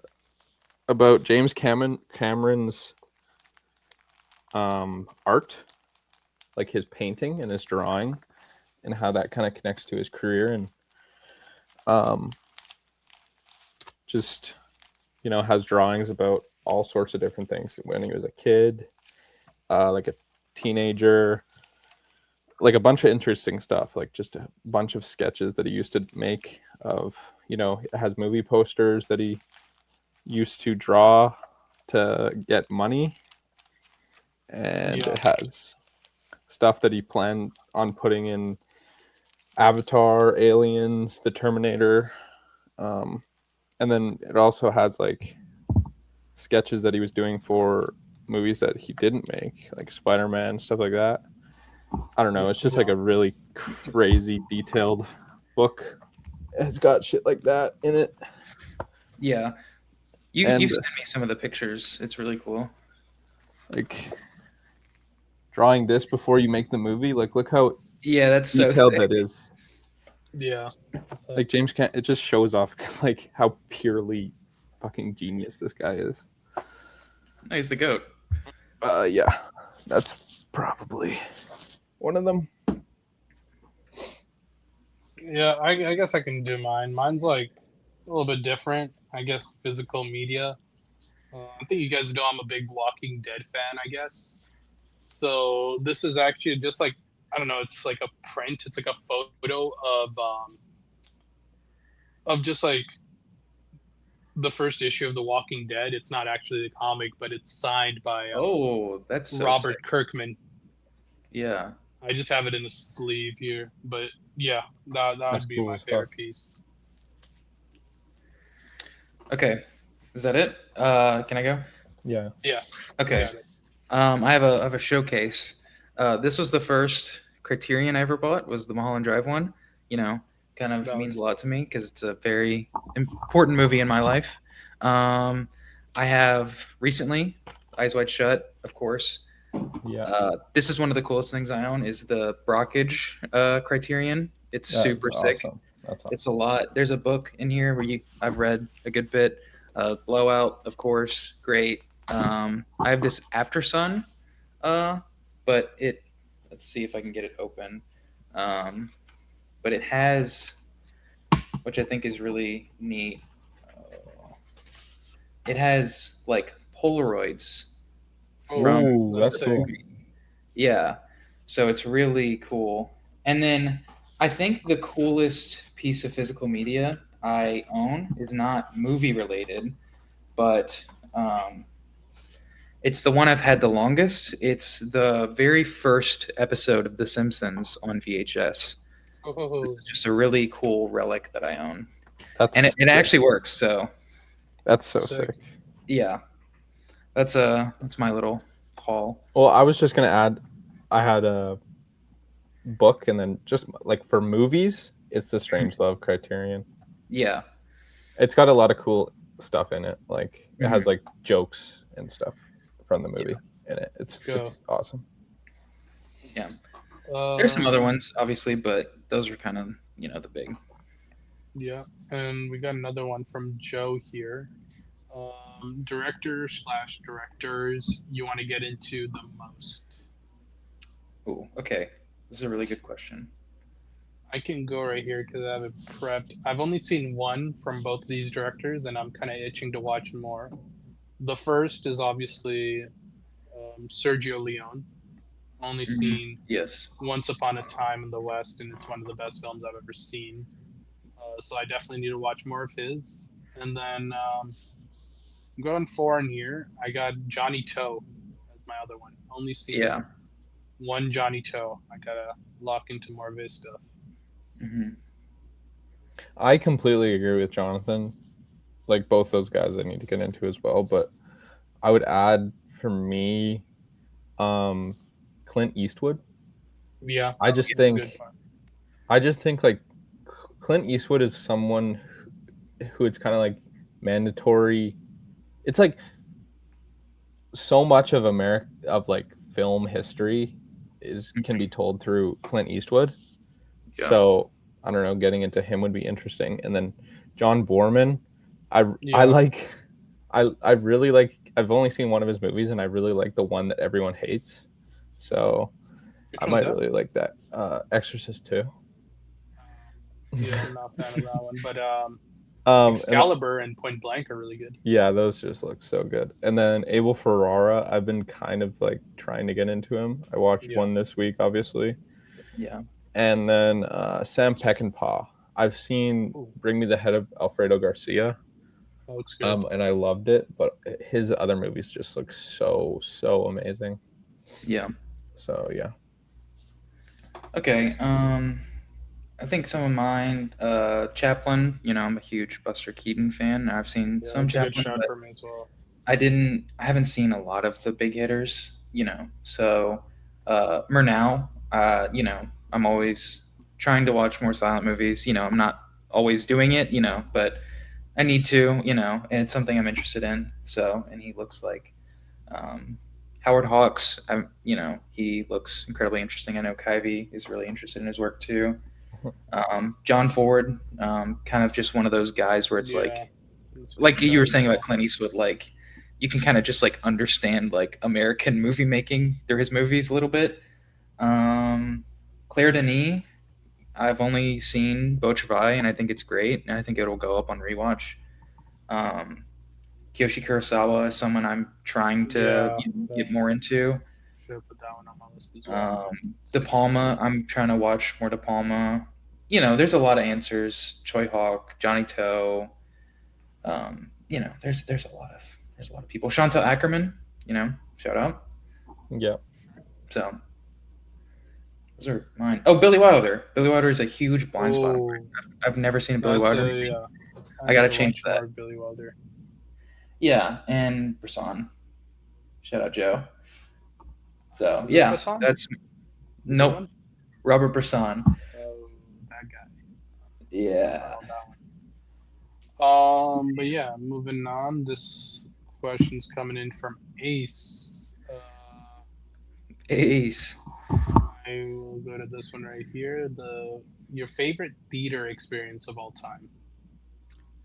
My favorite theater experience was either I saw the re-release of Avatar: The Way of Water in theaters in IMAX 3D, and that was just a incredible, beautiful experience. I was crying.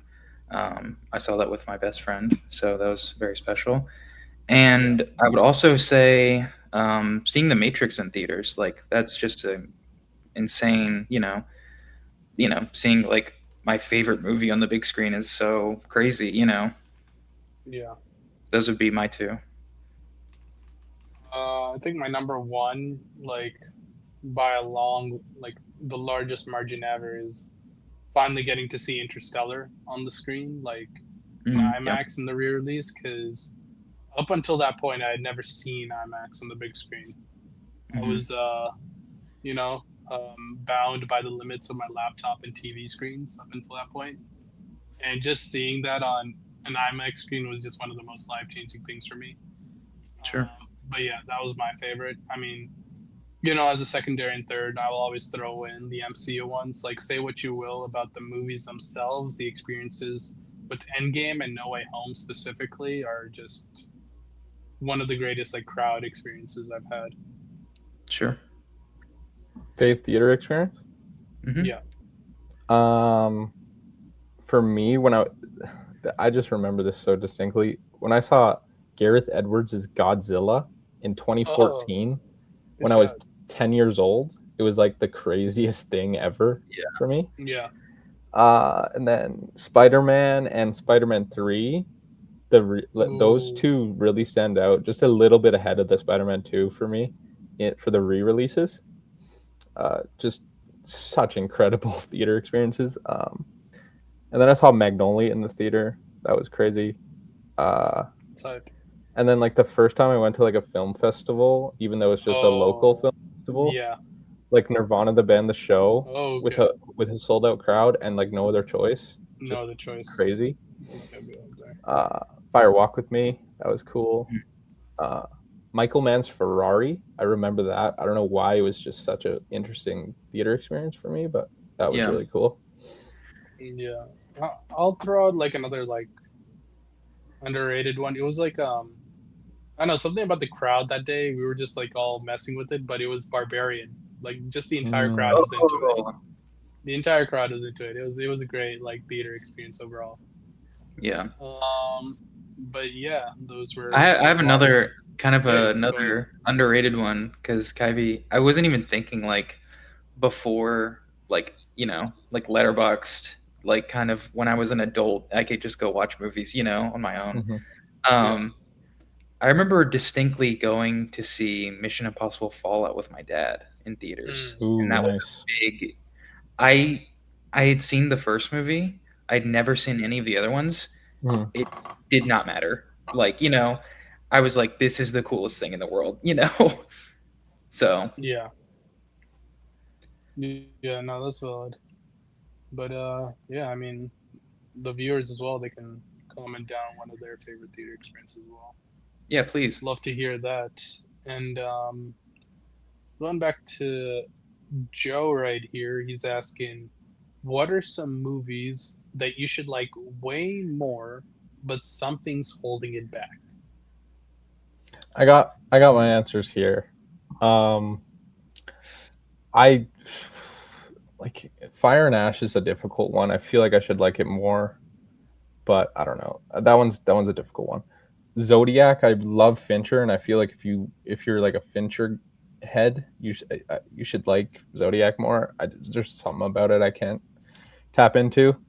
Um, Ocean's 11, I love like Yeah, bro. all these movies I'm saying like I really love. I Yeah, see love the these thing, I movies. was always gonna ask you to rewatch Ocean's 11 because I feel like you'd like it more, but then like you have it at a 4 star, so I was like, Yeah, I can't. like I this movie's so good, but it's like George Clooney and Julia Roberts are like my some of my two favorite like movie stars ever. They're just so good, and Soderbergh's I love Soderbergh. Like, but I've only seen it once, so like I rewatch it, it might go up. Yeah. And Pain and Gain. I feel like I should like Pain and Gain more, Yeah. just because I'm such a Michael Bay enjoyer. But Bayhead. yeah, that's it. Okay, I'll It's go. yeah, go ahead. Aliens. We just talked about. I should rewatch.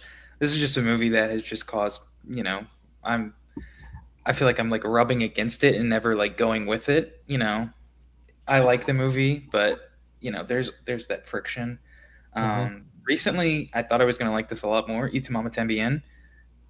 I just it kind of disappointed me. Another one recently, Interstellar.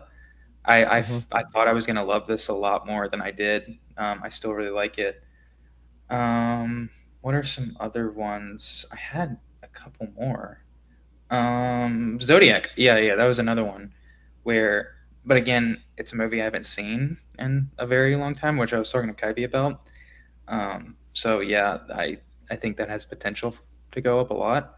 Doctor Strangelove is another one, which I just mentioned. Michael Clayton. Michael Clayton's a big one, where I don't know what happened to me. Like it's that is a movie I just think I should like more, and it's like I think I'm dumb for not liking that movie as Yeah. much as I should. Yeah, I Fargo is another one. You know, I like Fargo, but there's just that bit of friction there.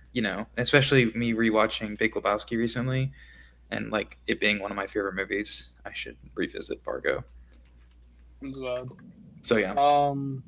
For me, I think I guess you already brought it up. I think Phantom of the Paradise, I feel like I should like a lot more. And I was the one, like, when I watched it, I watched it with my friend, and I was the one who brought it up. I feel like I was like, this movie looks sick. I think we'd like it. Um, I don't know, just something about the pacing of it all. And I don't know, I think it's been a long time. So it could be that I rewatch this and I love it now, but I think I was just not a big fan of that conclusion. But we'll see. Whoa, I that's mean, that's kind of crazy. I don't want to spoil anything, but that's insane. that's crazy, but I'm gonna keep it a buck. I don't even remember the conclusion. I think that was just my mindset when I watched it for the first time. Okay. It's just been a while. It's just been a while.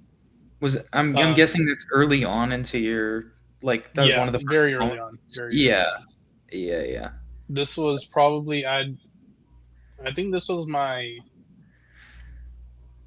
like second or third De Palma, like apart from Mission Impossible and Blowout. Hmm. Yeah, Yeah, I think you understanding De Palma's style more, and yeah. watching this, I think We'll see. we'll see. Another one we'd already talked about that's Prometheus and Alien Covenant. And the thing that's holding it back applies to Prometheus a lot more than it does to Covenant, but I thought the dialogue was just so wacky in Prometheus. It just like it wasn't flowing. I thought they were like saying like nonsense, like genuinely. Like that was my mindset watching Prometheus. I'm like, what are they even talking about right now? Why are they saying it like this? It's just so weird. This is just not like I don't know. It was just like not rubbing the right way for me. Yeah. Just Prometheus, there was something like just he was just pissing me off. And then Covenant, it was like it was definitely a step up. It's like I will say it's on the higher end of a 3 star. I do like it. Hmm. But yeah, I mean that one I just kind of have to give that one another go and see how it goes. And then my last one right here is I would say John Wick Chapter 3. I think this is by far the weakest of the four, It's and I think it's crazy. because they kind of just go way too much into the action on this one. Like too much action, too much like plot armor to the point where it's like it it doesn't feel like there's stakes, and it's like it just doesn't give you like a moment to breathe as well. There's just something like about the first two that I like more about the world building and just the choreography of it all. And uh, John Wick Chapter 3 just feels like a much messier version of the first two. That's kind of crazy to me. I I mean, think two is like by far the worst. no, I I agree like with 2 a Jonathan. lot. I think three is the weakest one. I think they get 2 carried is, away with the locations and stuff like that. yeah, I don't like the going to the wherever they go desert to. place or whatever. I don't know. Yeah. I don't know. One, three, and four are kind of like tied for me. You know, I think I No, it's prefer like 4, 1 and but 4 are like I think I above might and like beyond the 3. best. I think I like 3 more than 1. 1 is by far my favorite. 1's my favorite. 1's my favorite, then 4, then 2. 2 has gotten better for me on rewatches, and John Wick Chapter 3 has been going down on rewatches for me. 1, 4, 2, 3. Yeah, same. But Crazy. yeah, I mean, Drew thought Ballerina was gonna be the best one, so we don't have That's to true. really. That's yeah, true. We don't yeah. have to. This guy, you can't even talk to him like Dude, I John Wick. thought Ana de Armas in a cool action movie. You know, Yeah, like To be fair, the Len I was Wiseman really picture. excited for that one too. I was so excited for Ballerina. you know, he could have been a secret guy. Who knows? Yeah, I was excited for Ballerina, but it by no means was I think he was going to be the best John Wick. Like, Yeah, same. I thought it was No, just I going to was be like, like serviceable, I like was like, a oh, this is gonna 3 be. to a 3.5. Nah, I was locked. No, I was thinking no, I was no, I was thinking it was going to be like a 4-star, like a high 4-star. I do give it like a low end 3.5 right now. I do think it was funny that I was like, oh yeah, Ballerina is like could be the best one, and then I was Yeah, like, and then we all watched it. And I was like, I was by far the that's the worst lowest one. one. I was like, yeah, I Yeah. don't like this movie at all. But yeah, going into our next question, this one's coming in from Har. How many criterions do y'all got, and can you name them? I'll go first because I'm pretty sure I have the least amount of criterions. I got like 5, I think. I have Lost Highway, Mulholland Drive, Blowout, um, Blue Velvet, and I recently picked up Life Aquatic of Steve Zissou. Okay. Okay. Those are my 5. Nice. I have the Doctor Strangelove one that I showed you. I only have 7. Yeah. Thief, Yojimbo, Yeah. Lost Highway, The Irishman, Mulholland Drive, Ghost Dog. I think that's it. Yeah. So, Yeah. Drew, I think he's taking a look at his collection right now, trying to Drew's gonna whip gather them him out. up. But in the meantime, we can say Sorry, like, sorry. Okay, I was okay, counting. yeah. I have 23 criterions. Money Wow. bags over here, bro. Yeah. One of them, I have 2 copies of Mulholland Drive because one was given to me. So technically 22 if you want to count it like that. But yeah. Okay, name them all. Name them, bro. Okay. Wait. Hold on. Give me a second. Vamp for me. Okay. I was gonna ask you, what would be like, what's a criterion you really want to pick up next? Like, Which one do I want next? I want the I History of Violence one just so badly.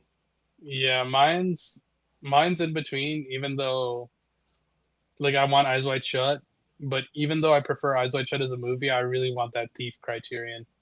Yeah. I just really want that, bro. That'd be the nicest addition to the I mean, collection.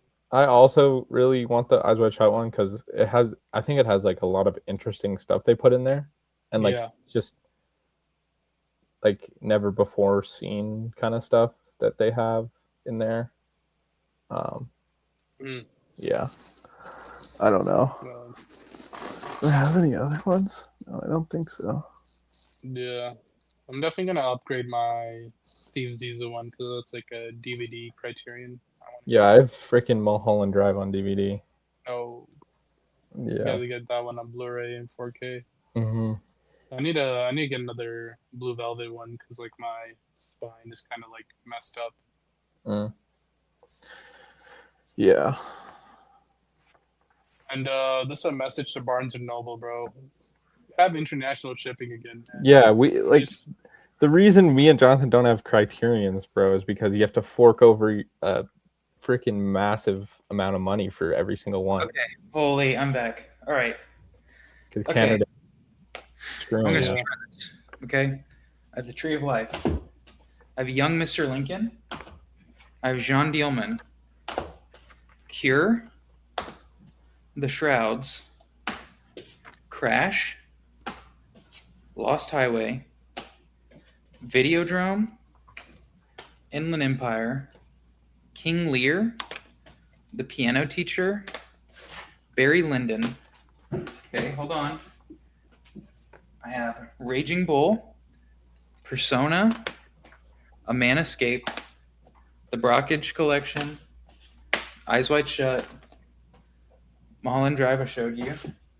Also, I showed you the DVD or the DVD one. It's sealed, by the way, because I'm just like I have the Blu-ray or the 4K. So, Blowout. Yeah. EE. This one's sealed as well. I haven't because I haven't watched the movie. Beau Travail. I need to rewatch it, so I got the Criterion. Bound. Ooh, that one's cool. Parasite. It's the DVD one. Nice.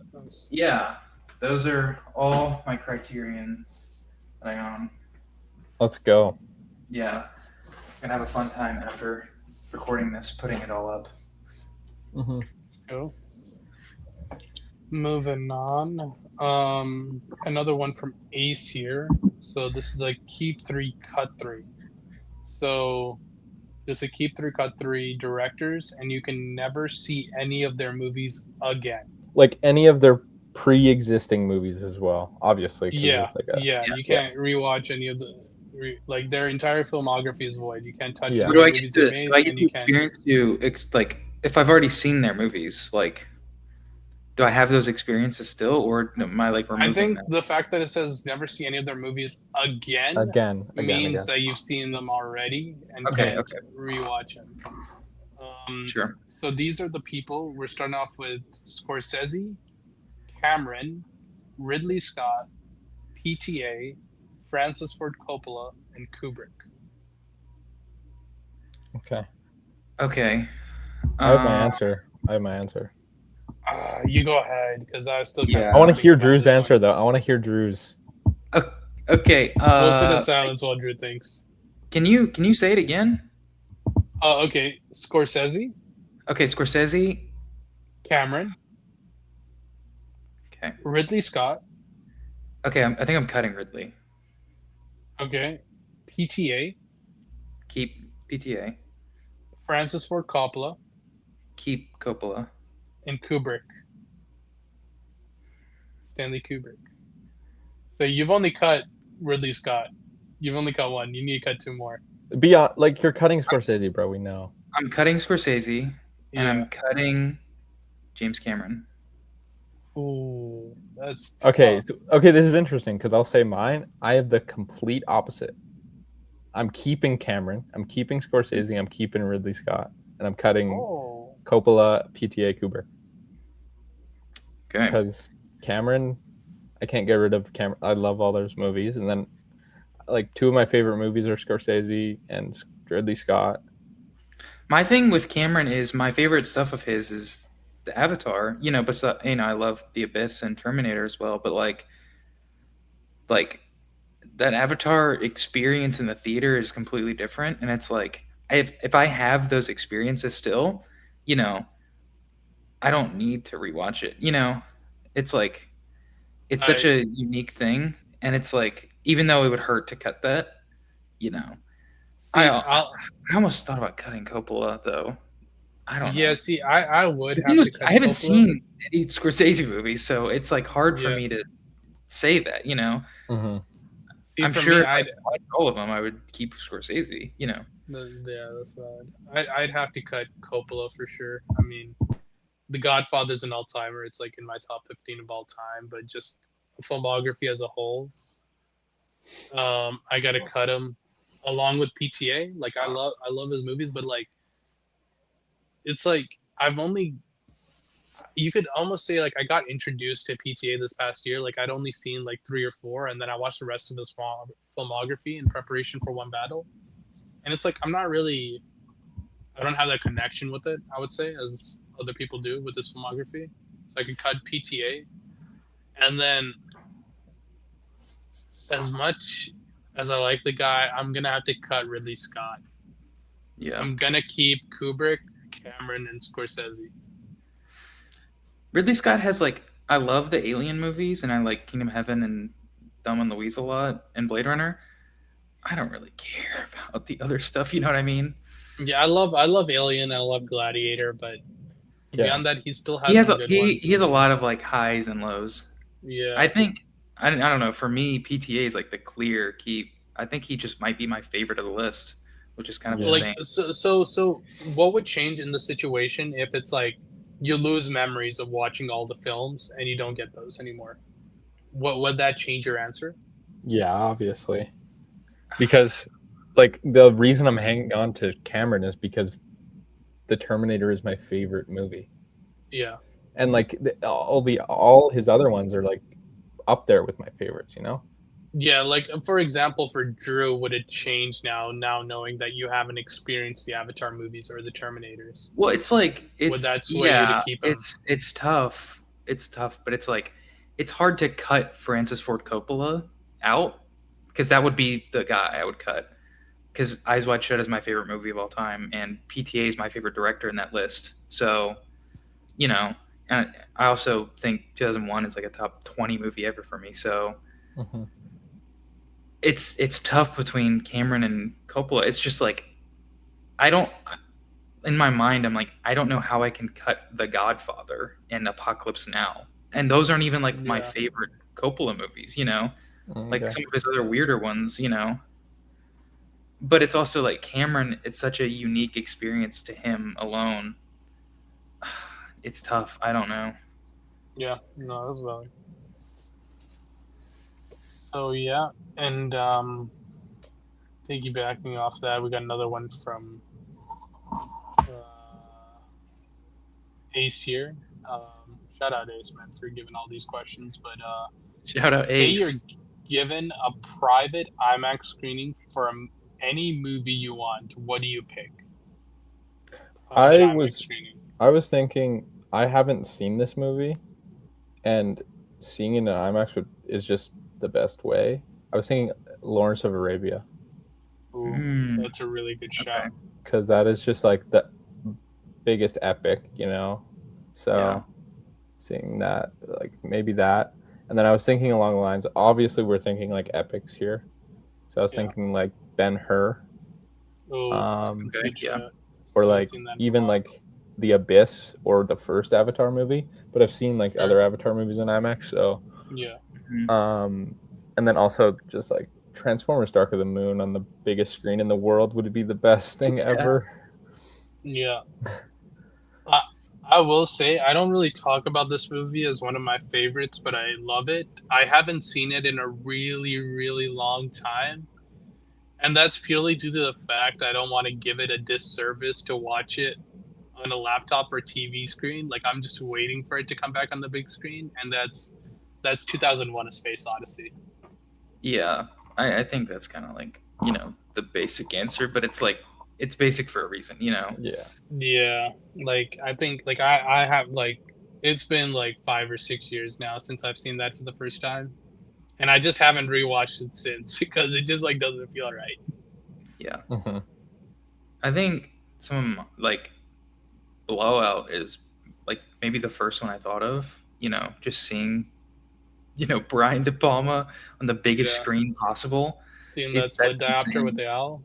Yeah. Dude, literally, it's so insane. Or the 360 shot where he's like putting together the camera footage. Yeah, Oh my god, dude. The ending, like, okay, yeah. Yes. Holy shit. Yeah. 2001 obviously. I was thinking maybe Deja Vu. Is that crazy? That would be cool. it's not that crazy. I It's mean, I not. don't that know would about like that would be really top cool. 5, but It's that kind of came to my cool. mind. Speed Racer would be an insane That would be experience. that's a really good shout actually. Yeah. That's a great shout. So, I yeah, I was don't know. I was gonna say Fury Road, but it's like I've already seen it. Like on a normal theater, it's not. It's obviously not the same as IMAX, but I've Yeah. already seen it on a theater, Same. so Yeah. I didn't want to choose that. I mean, like if you're gonna give me like just like free range, just like put Fast Five on an IMAX screen for me. I'll eat it up. Maybe Alien? Yeah, that'd be Yeah, cool. I've That'd be seen that cool. on the big screen. That's the only reason. That or maybe The Thing. Those would be my two picks, probably 2001 or The Thing. Yeah, Yeah. Yeah. Yep. those are all good. All What's right, the next moving one? on. Um, This is the last one from Ace here. You can fast forward in time and watch any upcoming movie. any year or any unknown release dates, what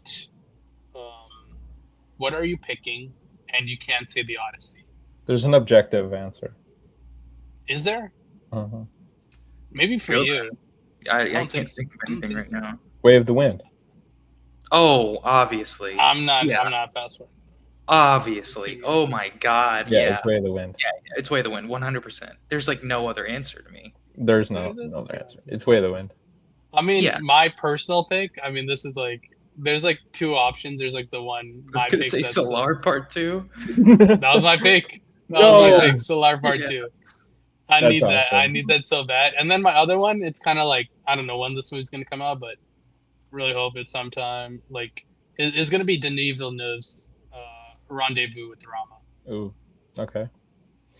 I also have the Batman 2. You know, Yeah, that's a that movie's so interesting because we know so little. So that would be Yeah. If I could fast forward. Yeah. No, The Way of the Wind is just like, I don't know, man. That's It's either going to be clear. the greatest movie of all time or just like such a conversation piece. Either way, I want to watch It it. might Yeah. it might get locked up in the vault with John Malkovich's film, bro. No, bro, it's coming out. They Trust. drop it the same day. Yeah. All right, and this is gonna be our last question of the day. This is coming in from Conrad again. Your favorite niche type of shot, for example, like an eye close up or reflective through mirror. Mm. I don't know. I want to throw out something. I don't know if this is like a shot per se or just like, I don't know, like a directing decision. But one of my favorite, like, I'm not as big on Persona as you, but one of my favorite things from Igmar Bergman was the conversation where it's like the person speaking is like off camera while it's on the person who's reacting to the part of Sure. it. You know what I'm Yeah. saying? That's like, but then I don't know, niche type of shot. I'm not too familiar with the shots. I was thinking, like when the camera like swings around people, like not only just the Michael Bay, like shot, also like, you know those shots in like Deja Vu where where he gets out of the car and then it's like swinging around Denzel while he's looking like both ways. Yeah. Like I like the cameras like swinging around people. Yeah, you say that, it reminds me of the 28 years later with the around the zombie type thing going on. That's awesome. That's awesome. I love that. I like the one that they mentioned, the close-up eye shot. Like, the close-up eyes. I love that. Always You know, good. anytime there's an eye shot, I'm always there for it. You know, we talked about Send Help. There's that close-up eye shot. It's so sick. Yeah. I love anytime we get clouds or a moon or anything like that. It's, you know, it's really cool. Sure. Yeah, I don't know. You know, this is like not super niche, but I'm always there for a split diopter, you know? Yeah, I had that on It's super cool. I always like a good dolly zoom. Oh yeah. Yeah. Those are just so fun. Yeah. Yeah, I think that's it. Yeah, that wraps up our Q&A. We'll probably set another one up sometime later. Be sure to be on the lookout for that notification so you can send your questions in. But appreciate to everyone that did submit a question. And let's move on to our next segment. Yeah, don't forget to like, comment, subscribe. Like Jonathan said, be on the lookout. You know, we might do another one. We will do another one. I don't know when, but it's probably going to be a while. Yeah. Yeah. So talking about the news, the first piece of news: A24 has officially acquired the rights for Texas Chainsaw Massacre. A TV series will happen first, executive produced by Glenn Powell and directed by J.T. Molnar. A movie is also in the early stages of development. What are we thinking about this one? God. I mean, hate this it's the best scenario. Remember, like the options were like Netflix and some other ones. Like when there was a bidding war on it, it was like all bad, and it's like it felt like even though I wasn't in for A24, it seemed like the best option. So I agree because the other options were Netflix and Osgood Perkins. Oh yeah. So Yeah, Yeah. no, Yeah. that's true, but this It's is still it's so still the weird. worst thing to ever happen, you know? Yeah, so Well, It's dumb. I know like you're there day one though, but it's just Glenn Powell is trying to chase his McConaughey thing. Like that's pretty evident. Like, you know, he should. He should though. Like I think he's a talented actor. He needs to force these opportunities to come to him. He can't just have them yeah. land on his lap. It's just, you know, McConaughey was in a Texas Chainsaw movie. He's like, "Oh, I'm a guy from Texas. I'll do, you know, Texas Chainsaw thing too." Yeah. Uh JT Molnar, like this is the guy, really? This is the guy? JT, No. that's a guy. TV show. That's the worst part. Is it's a TV. Yeah. There's a That's TV show. interesting. I don't know what they're That gonna do. sucks. With that, So actually. it's a thing nowadays. You have to expect that IP to just be turned into Mhm. TV shows, but it's just simply is just like the worst thing. It's how Star Wars was fucked. And Why can't we just like with original horror, because you know we're also going to be talking about the new Exorcist, you know, film coming out. Yeah. Like, why can't we just like leave these alone? You know, Yeah. like make little Texas Chainsaw T-shirts or whatever that you can sell at Hot Topic or whatever. I don't give a fuck. Stop touching shit. You know, just leave it alone. You know, like A24 being this like, you know, because A24 obviously was like, oh, we're indie and we're small, and now they're the biggest thing in the world, and everyone, fucking Marvel and Disney are trying to market their shit like it's A24. You know, it's horrible. You know, like what are we doing now? And now the fact that we have like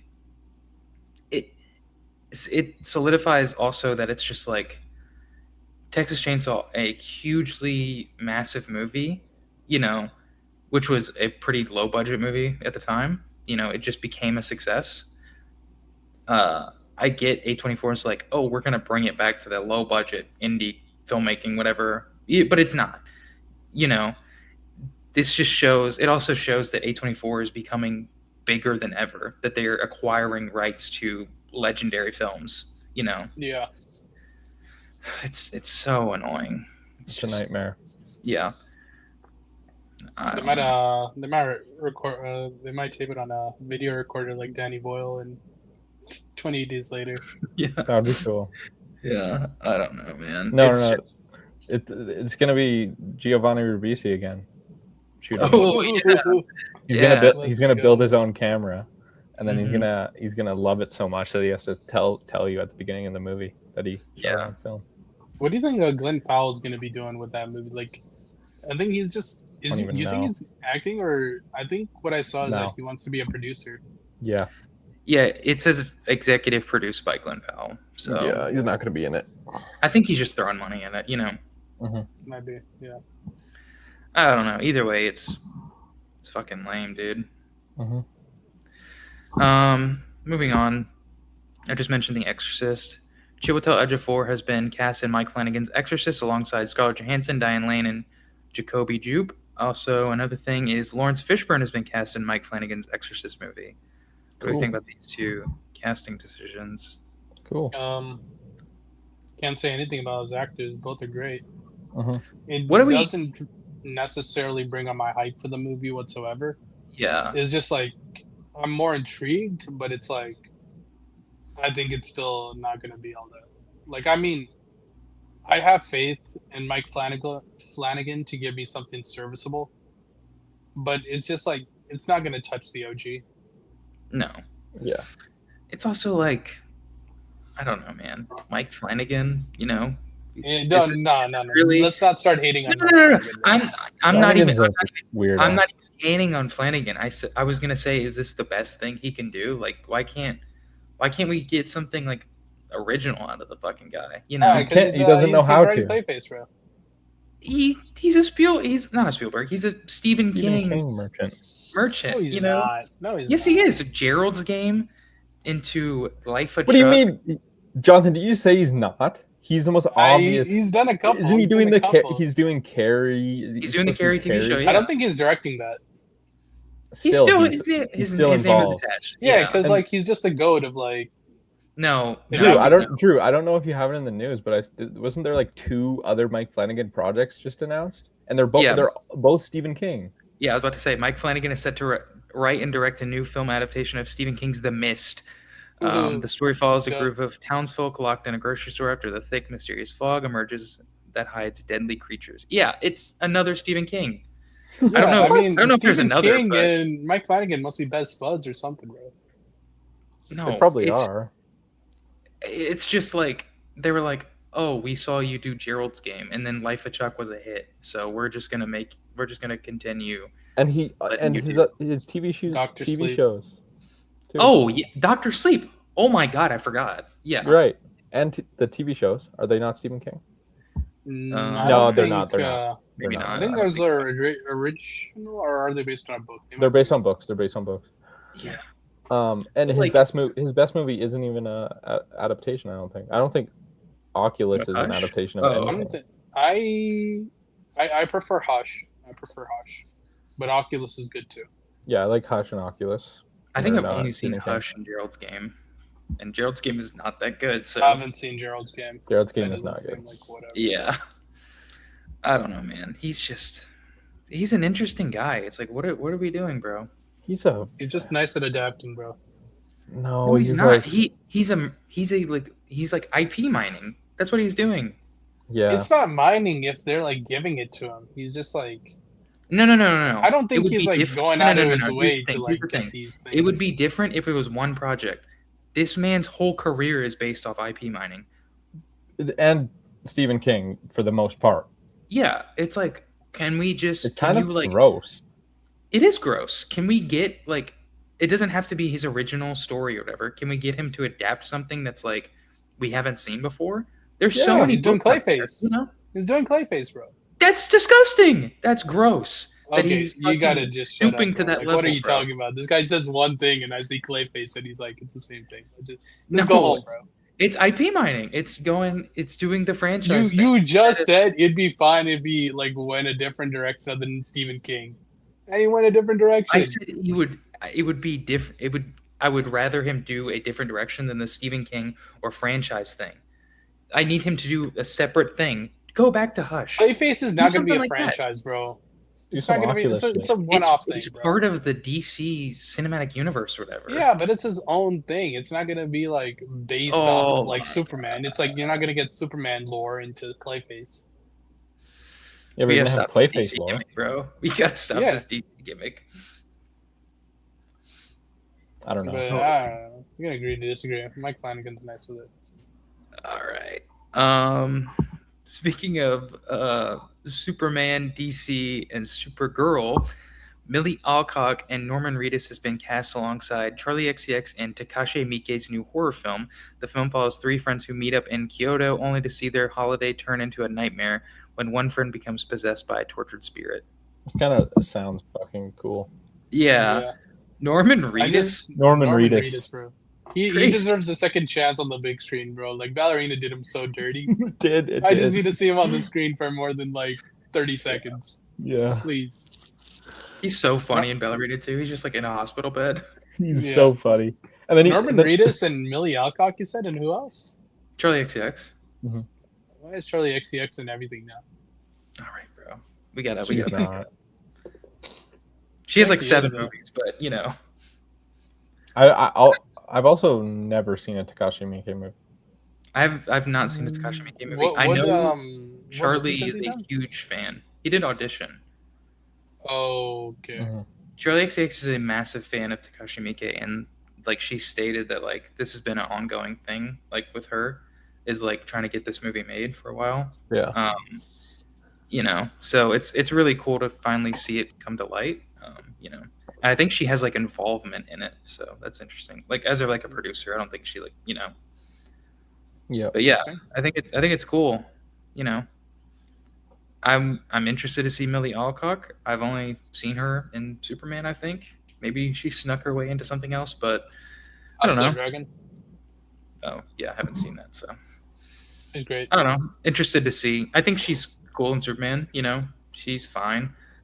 You know, I don't hate her, so Yeah. it's cool to see someone like Takashi Miike like get funding for a movie. You know, I mean, he had Such the an movie interesting last year, cast but too. Such an interesting yeah, cast. Takashi Miike has like movies to come out like every single year. yeah, He has like 60 movies, and there's like I don't know, but they just like come and go. But yeah, it's yeah, still cool. yeah. It's cool. Yeah. Paul Thomas Anderson has won the DGA award for best feature film for one battle after another. This was kind of, we all saw this coming, but he officially won. Um, so yeah, this is a big Nolan, presented the award or whatever. It's kind Hmm. of Oh, funny. cool. Yeah. Well, he's the president of the Directors Guild, right? Hmm. Yeah. Yeah. Yeah, So, who won last year? Was it Sean DGA. Baker? Yeah, I think I'd so. assume so. I think it was Sean Baker. Yeah. I mean, this kind of solidifies One Battle's Oscar power in my mind. Yep. I don't exactly know if it's the same body, but I feel like all the DGA winners just go on to win Best Picture. So Yeah. I don't know. Next piece of news: Meryl Streep is now confirmed to play Joni Mitchell in the upcoming biopic about the singer's life, directed by Cameron Crowe. Do we see this? This is a I did not weird see piece of this. news, I dude. did not see this. Meryl Streep playing Um, Joni Mitchell. Yeah, can't say I'm so weird. familiar with her music, but or whatever. Joni Mitchell's kind of like a legendary folk artist. Yeah, probably why I'm It's not familiar. it's so Drew, interesting. you've What? seen the video of Amanda Seyfried on like Jimmy Fat Kimmel or something doing Um, that. She's playing the ballast set or whatever and like singing yes, a yes, Joni Mitchell yes. song, and then they like cast Meryl Streep randomly. Yeah, I don't know. It's weird. And Yeah, Meryl I don't Streep's know. old. I mean, Meryl Streep's great, but like, is she gonna like? Are they gonna de-age her, or is she gonna play Maybe. like I an don't think older? so. Maybe there's just a lot of lore for Joni Mitchell, like late age. I don't. I'm familiar with her music. I'm not super familiar with her life. I see her Yeah. at the Grammys Yeah, every year, just chilling out. Whatever. yeah. There But must be a lot of stuff happening late in her career. That's sure. probably what the biopic's based on. I think the most interesting piece of this news is Cameron Crowe. What's the Right. last Cameron Crowe movie we got? Am I like forgetting Forever. something? I don't know what it is, but it was a long time ago. Vanilla Yeah, Sky? No, I don't think. I think there was one after Vanilla Sky. there definitely perhaps. was. Let me I see. can't think of Cameron Crowe's Oh, movies off the Aloha. top. Yeah. Oh my gosh, isn't that like really hated? Aloha is weird because it's like sneaky. People like love that movie. Really? I don't know if you know. Yeah, they're like this is like peak Cameron Crowe auteurism is Aloha, and like Wow. The only people I've talked to that have seen this movie all say the same thing about it being like horrible. no, there's I know some sneaky fans of this movie that it's It's like, insane. oh yeah, Aloha is a masterpiece. It's like Cameron Crowe's best movie. It's like complete vulgar auteurism for Cameron Crowe. It's really strange, and I kind of want to watch it because of that. Because the movie has a 2.2 on Letterboxd. Wow. Yeah. But yeah, it has shooters 100%. And then We Bought a Zoo before that. By the way, Oh my gosh, that was him. Oh. We Bought a Zoo came out in 2011, and Aloha came out in 2015. So been quite a while since we got a Cameron Crowe movie. 10 years. Yeah, More than 10. McAdams. yeah. I didn't even know. This cast is kind of crazy for Aloha. Oh Yeah, yeah. it's like Emma Stone, isn't it? Rich Yeah. H. McAdams, Emma Stone, Bradley Cooper, Bill Murray. Sounds Danny awesome. McBride. Holy. Yeah, I don't know, man. It's really weird. Really weird piece of news. Yeah. Let's see. Next piece of news: Pedro Pascal has officially replaced Joaquin Phoenix and Todd Haynes' new gay romance movie, De Noche. He stars opposite Danny Ramirez. This is interesting to me because I don't know if you guys remember this. I don't remember if we covered this, but um, Joaquin dropped out of Yeah. this movie, and we like right before it was about to film. Mhm. and they were just like, "Oh, we're cutting it. Like, this is done. Like, we're not doing it anymore." And Yeah. so Interesting. Pedro coming in off the bench to be like, "Oh, let's actually get this movie made," is really interesting. You know, Todd Haynes coming off of May December, pretty successful film. You Right. know, movie I Yeah. love. Great movie Yeah, too. I don't know. Oh, that It's would a be really interesting. interesting. It's cool that we're getting this movie at least. Yeah. And Yeah, that sure. it's just Joaquin Phoenix just being like, "Hey, I'm not really up to this anymore." Like It's so right before. strange. So yeah, I don't know, man. He's done that a couple times. It's I think weird. he has. Yeah. Yeah, I don't know, man. I don't know. That's kind of just his demeanor. Yeah, I don't know. A new Todd Haynes movie is really interesting. So, Yeah. Yeah. we have another biopic piece of news. Austin Butler is set to star as cyclist Lance Armstrong in a new biopic directed by Edward Berger. The Burger is back. Oh, Edward Rigger's nice. Who's No, starring? he's not. Austin Butler. And he's starring as Lance Armstrong. Yeah, Yeah, What the fuck? directed by the Burger. that's gonna be It's interesting. it's so weird, dude. It's What that's what what a weird nationality move. was Lance Armstrong? Was he American? I think he's American. Yeah, I think so. So Austin Butler's gonna be like shooting up Riding roids. bikes. Yeah, he's gonna be Yeah. using the what was it, like the blood thing? Yeah, it's like a- some. a Yeah, I don't know. blood doping. I don't know. Yeah. Yeah, I don't know, man. This is just Edward Berger. What a weird career that guy's had. He's just, yeah. I don't know, man. I think this is the last piece of news that we have, and we alluded to it earlier. It's kind of been everywhere. Now, M. Night Shyamalan's Remain, starring Jake Gyllenhaal and Phoebe, has been delayed to February 5th, 2027. Yeah, this is like worst news ever. Yeah, I that's don't know, man. unfortunate. But let him take his time, man. Let him make the movie what he needs it to be. That's true. I don't think they're. I don't know anything for sure. This is my thought. I don't think they're pushing it back because of scheduling conflicts. Or not like scheduling, but like production. I think it's because of they just want it to release towards Valentine's. Yeah. Yeah. February 5th. This is That makes like sense. coincide It with the was- Nicholas Sparks book. It makes sense. It's probably smart as well. Like, I don't know how much money that makes. Like being in theaters alongside Doomsday and Dune 3. Mhm. Exactly. Along Yeah. like the Oscar movies as well. Yeah. So I it'd think be like- pushing it is ultimately smart, but Yeah. we have to wait longer, which is annoying. But Yeah. yeah, Anything, they should have preponed that thing to like October or something. That's yeah, true. not ridiculous. I don't know. All right, that is all for this episode 31. Thank you to everyone who submitted a question. That's greatly appreciated, and we will see you guys next week. Bye bye. Peace.